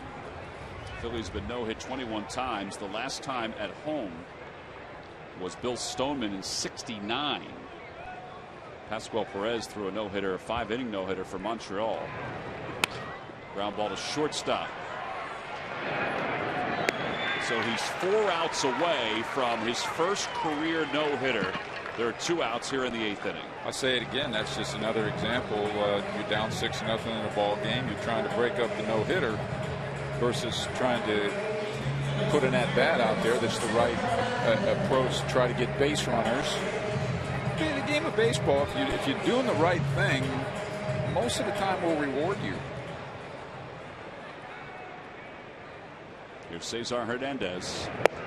I think you see that a lot of times in extra inning games when you're just trying to hit a home run. Everybody wants to be the hero. Right. That's right. Cesar's 0 for 2. He's lined out and grounded out. Well, I must admit, if I were in this lineup right now and I was a hitter right now, we were down 6-0, or I was the manager for that matter, I'd be telling my guys to get on a fastball early. Let's just try to get some base runners and break this no-hitter up.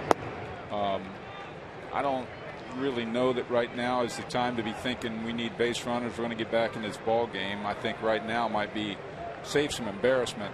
Let's break this no-hitter up. 1 ball and 2 strikes to Hernandez. Swing and a miss. He got it with a changeup. Beckett with 2 strikeouts here in the 8th inning. He's 1 inning away from a no-hitter. The Dodgers are enjoying a comfortable 6-0 lead, and now as we go to the top of the 9th inning, the drama will build even more as Josh Beckett works a 1-2-3-8.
Sports Service is celebrating 12 years. Join the millions of subscribers. Watch every out-of-market game live in true HD on over 400 devices. Visit Phillies.com for details. Well, we go to the top of the 9th inning. Jeff Manship will stay in the ballgame for the Phils. Josh Beckett is 3 outs away from throwing the first no-hitter in Philadelphia for an opponent since 1969 when Bill Stoneman did it at Connie Mack Stadium. D. Gordon fouls the first pitch from Manship back. It's 0-1.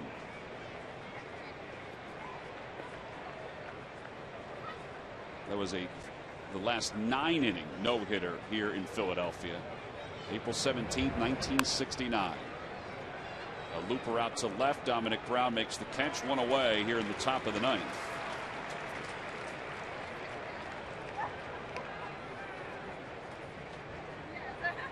Beckett's not talking to anybody, but he's got a little security next to him.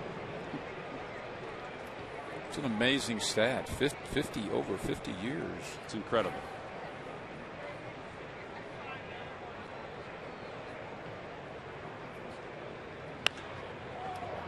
Crawford pops it up. Utley at second base. And there are 2 outs now here in the top of the 9th inning. April 23rd, 2009, Dave Bush had a chance for a no-hitter, and Matt Stairs off the bench. Off the pole. That broke up the no-hitter. Smart hitting. That's Foul exactly ball. right. Actually, that ball started probably 35 or 40 feet fair, and the wind was howling to right field that day. And very surprised he threw me a 3-1 fastball inside. It was hit so hard it didn't have time to hook foul. But were you thinking some of the things that Mike was talking about? You know, trying to get a fastball to break the no-hitter up. Well, I mean, coming off the bench, you're looking for a fastball when you're a pinch hitter, and that's what's going to be interesting to see who's going to pinch hit for Manship in the bottom of the inning. And you know, to me, you don't change nothing. Even though a guy has a no-hitter, you still take your at bats. You still work the count. I mean, Beckett had 54 pitches after 3 innings. You know, now we're at about 109, 110 around there. So it's they've picked up their aggressiveness, but it shouldn't change because you have a no-hitter.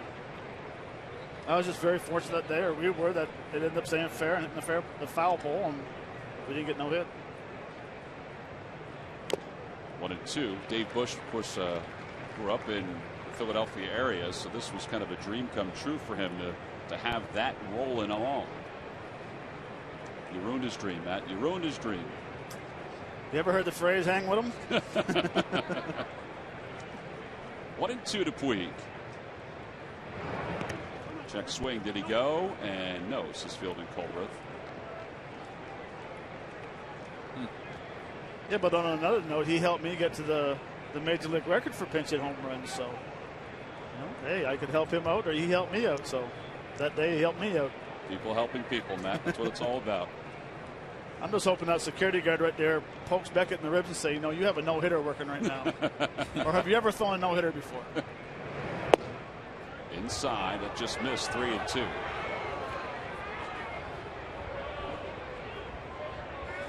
Puig quietly having another 2-hit game. Yeah, the ball before, by the way, they scored that a double, not first and then to second on the throw. And a call, strike 3. He's down looking. Manship 6 up, 6 down. So Josh Beckett will head out to the mound in search of his first career no-hitter and the first 9-inning no-hitter thrown by an opponent here in Philadelphia since 1969. There was the 5-inning no-hitter thrown by Pascual Perez back in 1988 at Veterans Stadium. But he's looking for the first 9-inning no-hitter by an opponent here in Philadelphia. The last no-hitter in Major League Baseball was the end of last season. It was Henderson Alvarez. We just saw these highlights the other day. And he was outstanding, the 24-year-old against the Detroit Tigers. This is how they won it, though, in the bottom of the 9th inning. He had a watch from the dugout on a wild pitch. And that's when the celebration ensued.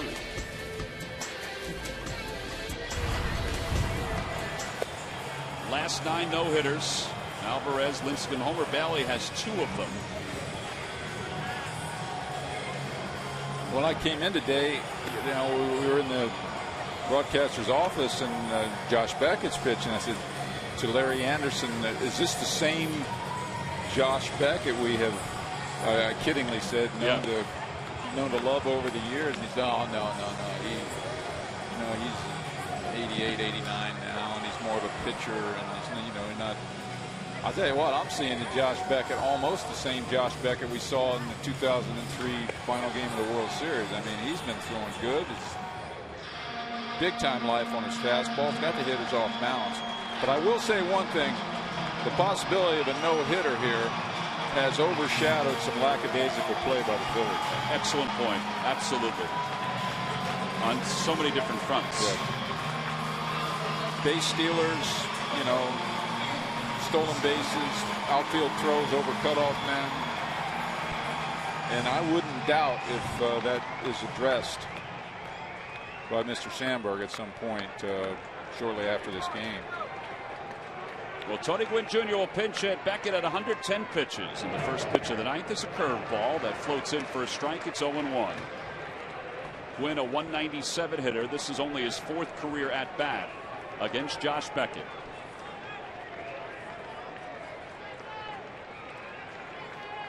As Matt mentioned, Beckett had 54 pitches through 3. And he's retired 21 consecutive batters. I have an interesting point to make, which is only an interesting point to me, but in my limited, very limited broadcasting career, this would be, if it turns out to be a no-hitter, my 2nd no-hitter that I've broadcast. I broadcast Terry Mulholland no-hitter years ago. Oh, okay. Final out of the game, a Gary Carter line drive, I believe, to third base. Charlie Hayes? Yep. See, that was a good no-hitter to call. Yeah, that's right. Our pitcher. 2 balls and 1 strike to Tony Gwynn.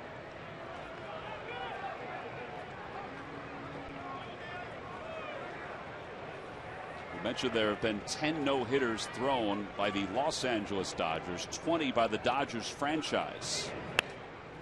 2-2.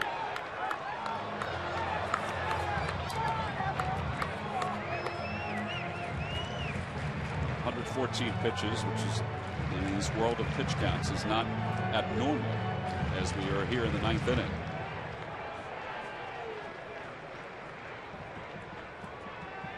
The way the first 3 innings went, you wouldn't have thought that he could be at this point.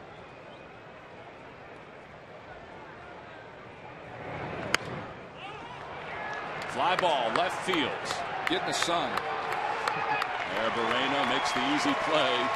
And there's 1 away, so Josh Beckett is now 2 outs away from tossing a no-hitter and wrapping up what has not been a particularly sound day for the Phillies. Ben Revere is 0 for 3. He's grounded out, he's lined out, and he's flied to left. 2 runs in the first and second. 1 in the first, 1 in the second. 2 runs in the first 2 innings. It's really all Beckett's needed today. The Dodgers, though, did tack on 1 in the 6th, 3 in the 7th. Ground ball right side. Gonzalez has got it. Flips to Beckett. Wins the race to the bag. And there are 2 outs here in the 9th inning. 23 in a row. And it's seemingly gone very easy for Josh Beckett. And you wonder if he can clear his mind as he walks back to the mound here, if there's something racing through his mind.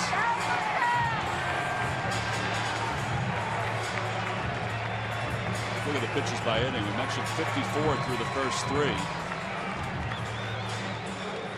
Again, back to the psychology of the no-hitter. I mean, the third baseman was playing Ben Revere back. Not basically conceding the bunt, right, assuming that it would be that he wouldn't. Bad sportsmanship, right, in the no-hitter to drop a bunt. Well, here's Rollins 0 for 3 today, and he takes a strike. It's 0-1.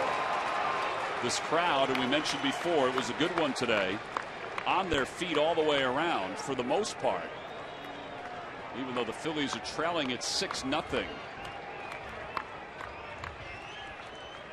The 0-1 pitch, curveball outside. The last time a major league pitcher this year was bidding for a no-hitter. It was Yu Darvish, who gave up a hit with 2 outs in the 9th inning. As it turns out, this is a very interesting confrontation right here. You know, Jimmy is he knows what's at stake here, and he's looks very relaxed in the at bat, and he's not going to swing early. He's going to let this at bat, develop. And basically, I would say his concentration is about as high as it could be right now. Fouls it back. It's 2-2. So the Phillies are down to their last strike and their last out as Josh Beckett tries to finish off this 3-game series with the Phillies with the first no-hitter in baseball in 2014.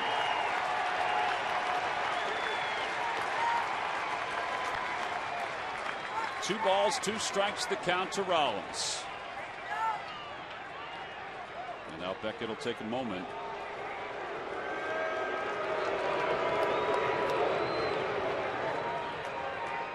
He's ready. The 2-2 pitch in the dirt, 3-2. That's a good take with what was on the line right there. A very good take. Hard breaking ball down and in. You could easily jump out and check swing that thing.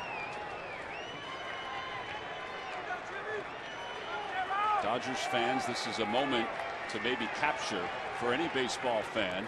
The 3-2 pitch. Breaking ball, ball 4. So a base runner for the Phillies. It's their first base runner since the leadoff walk by Marlon Byrd back in the 2nd. Beckett had retired 23 in a row. And now it's left to Chase Utley. How about that at bat, Matt? No hitter on the line, 3-2, 6-0 lead, and you lay off with a slider down and in. Very good. And like you said, that whole bat, it looked like Jimmy was just nice and relaxed, seeing the ball well. I'm not going to lie, there's a pretty good chance I would have swung at one of those curveballs down and in. I know I would have. I know I would have. So now Chase Utley. Utley is 0 for 2. He walked back in the 1st inning.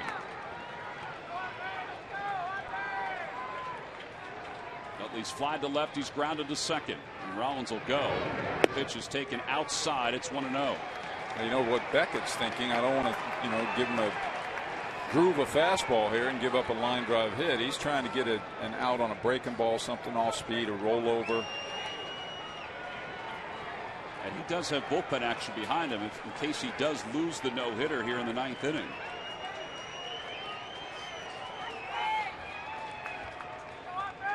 Pitch to Utley. Another curveball. It's 2-0. And Mike, you made a great point because he started off Tony Gwynn with the curveball. Threw Jimmy Rollins a curveball. First pitch. Now he's come back-to-back pitches with Chase on curveballs.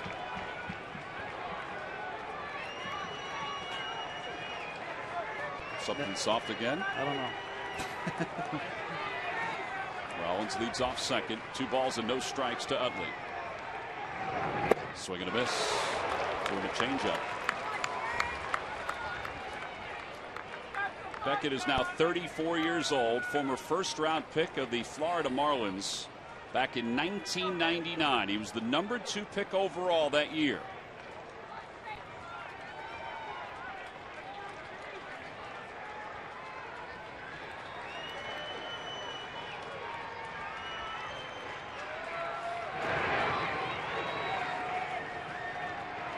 Two balls and 1 strike to Utley.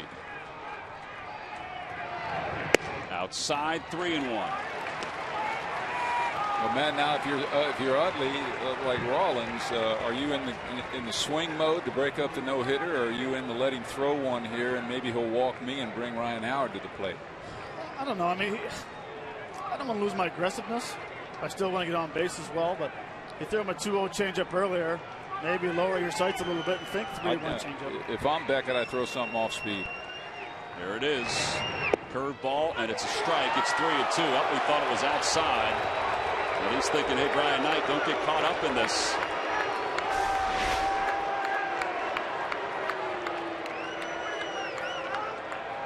I think it went around the outside part of the plate, but Matt, you said it before. Anything close? Well, if you I'll tell you what this conversation is right now. I don't want to stick a fastball down the middle and let Chase Utley ruin this day for us, or for me. I'd rather start over with Ryan Howard. Since we have a 6-run lead, I'd rather start over in an at-bat with Ryan Howard than give Chase Utley exactly what he's looking for here with 2 outs. So take a chance on throwing a nasty changeup. Anything where I can try to get a swing and miss or a rollover or something. But just, fastball down the middle to keep from walking him, I would not do if I was Josh Beckett. 3 balls and 2 strikes to Utley with a runner at second base. Now the pitch. And a called strike 3. And Josh Beckett has thrown the 11th no-hitter in Los Angeles Dodgers history. And the 21st in Dodger history, as he has shut out the Phillies 6-0 here this afternoon to finish off this 3-game series. He gets Chase Utley looking on a fastball, and the celebration is underway out on the mound here in Philadelphia. Shows you what I know, guys. The exact opposite of what I thought would happen. I thought he would, as I said, want to start over with Ryan Howard. He threw a fastball, and it looked like it split the middle of the plate. I don't know about up or down, but maybe it surprised Chase. Maybe it did. Well, it's the first 9-inning no-hitter for an opponent here in Philadelphia since Bill Stoneman back in 1969. It's been more than 5,700 games since the last full game no-hitter. And it's the first no-hitter by an opponent overall since Pascual Perez did it in 1988, but that was just a 5-inning no-hitter. And Josh Beckett, the first one of his major league career. You don't think that Drew Butera, the catcher, doesn't feel this too? We talked to Carlos Ruiz after Roy Halladay's perfect game, and he was consumed by the prospects of catching a perfect game. Well, he did a great job of pitching a no-hit ball, but credits to the catcher for going out there, being on the same page, and giving the right signs when he wanted, and having a good tempo throughout the whole game. And now the acknowledgement for the Philadelphia Phillies fans. Here's the final out. He shocked him with a fastball, it seemed. It was a sinker that was down in the zone. Brian Knight calls it a strike. Nice job by the Phillies fans. I mean, this is obviously a big day for any player, but it's a big moment in baseball. Even though it's against your team, it's a big moment in baseball when somebody throws a no-hitter.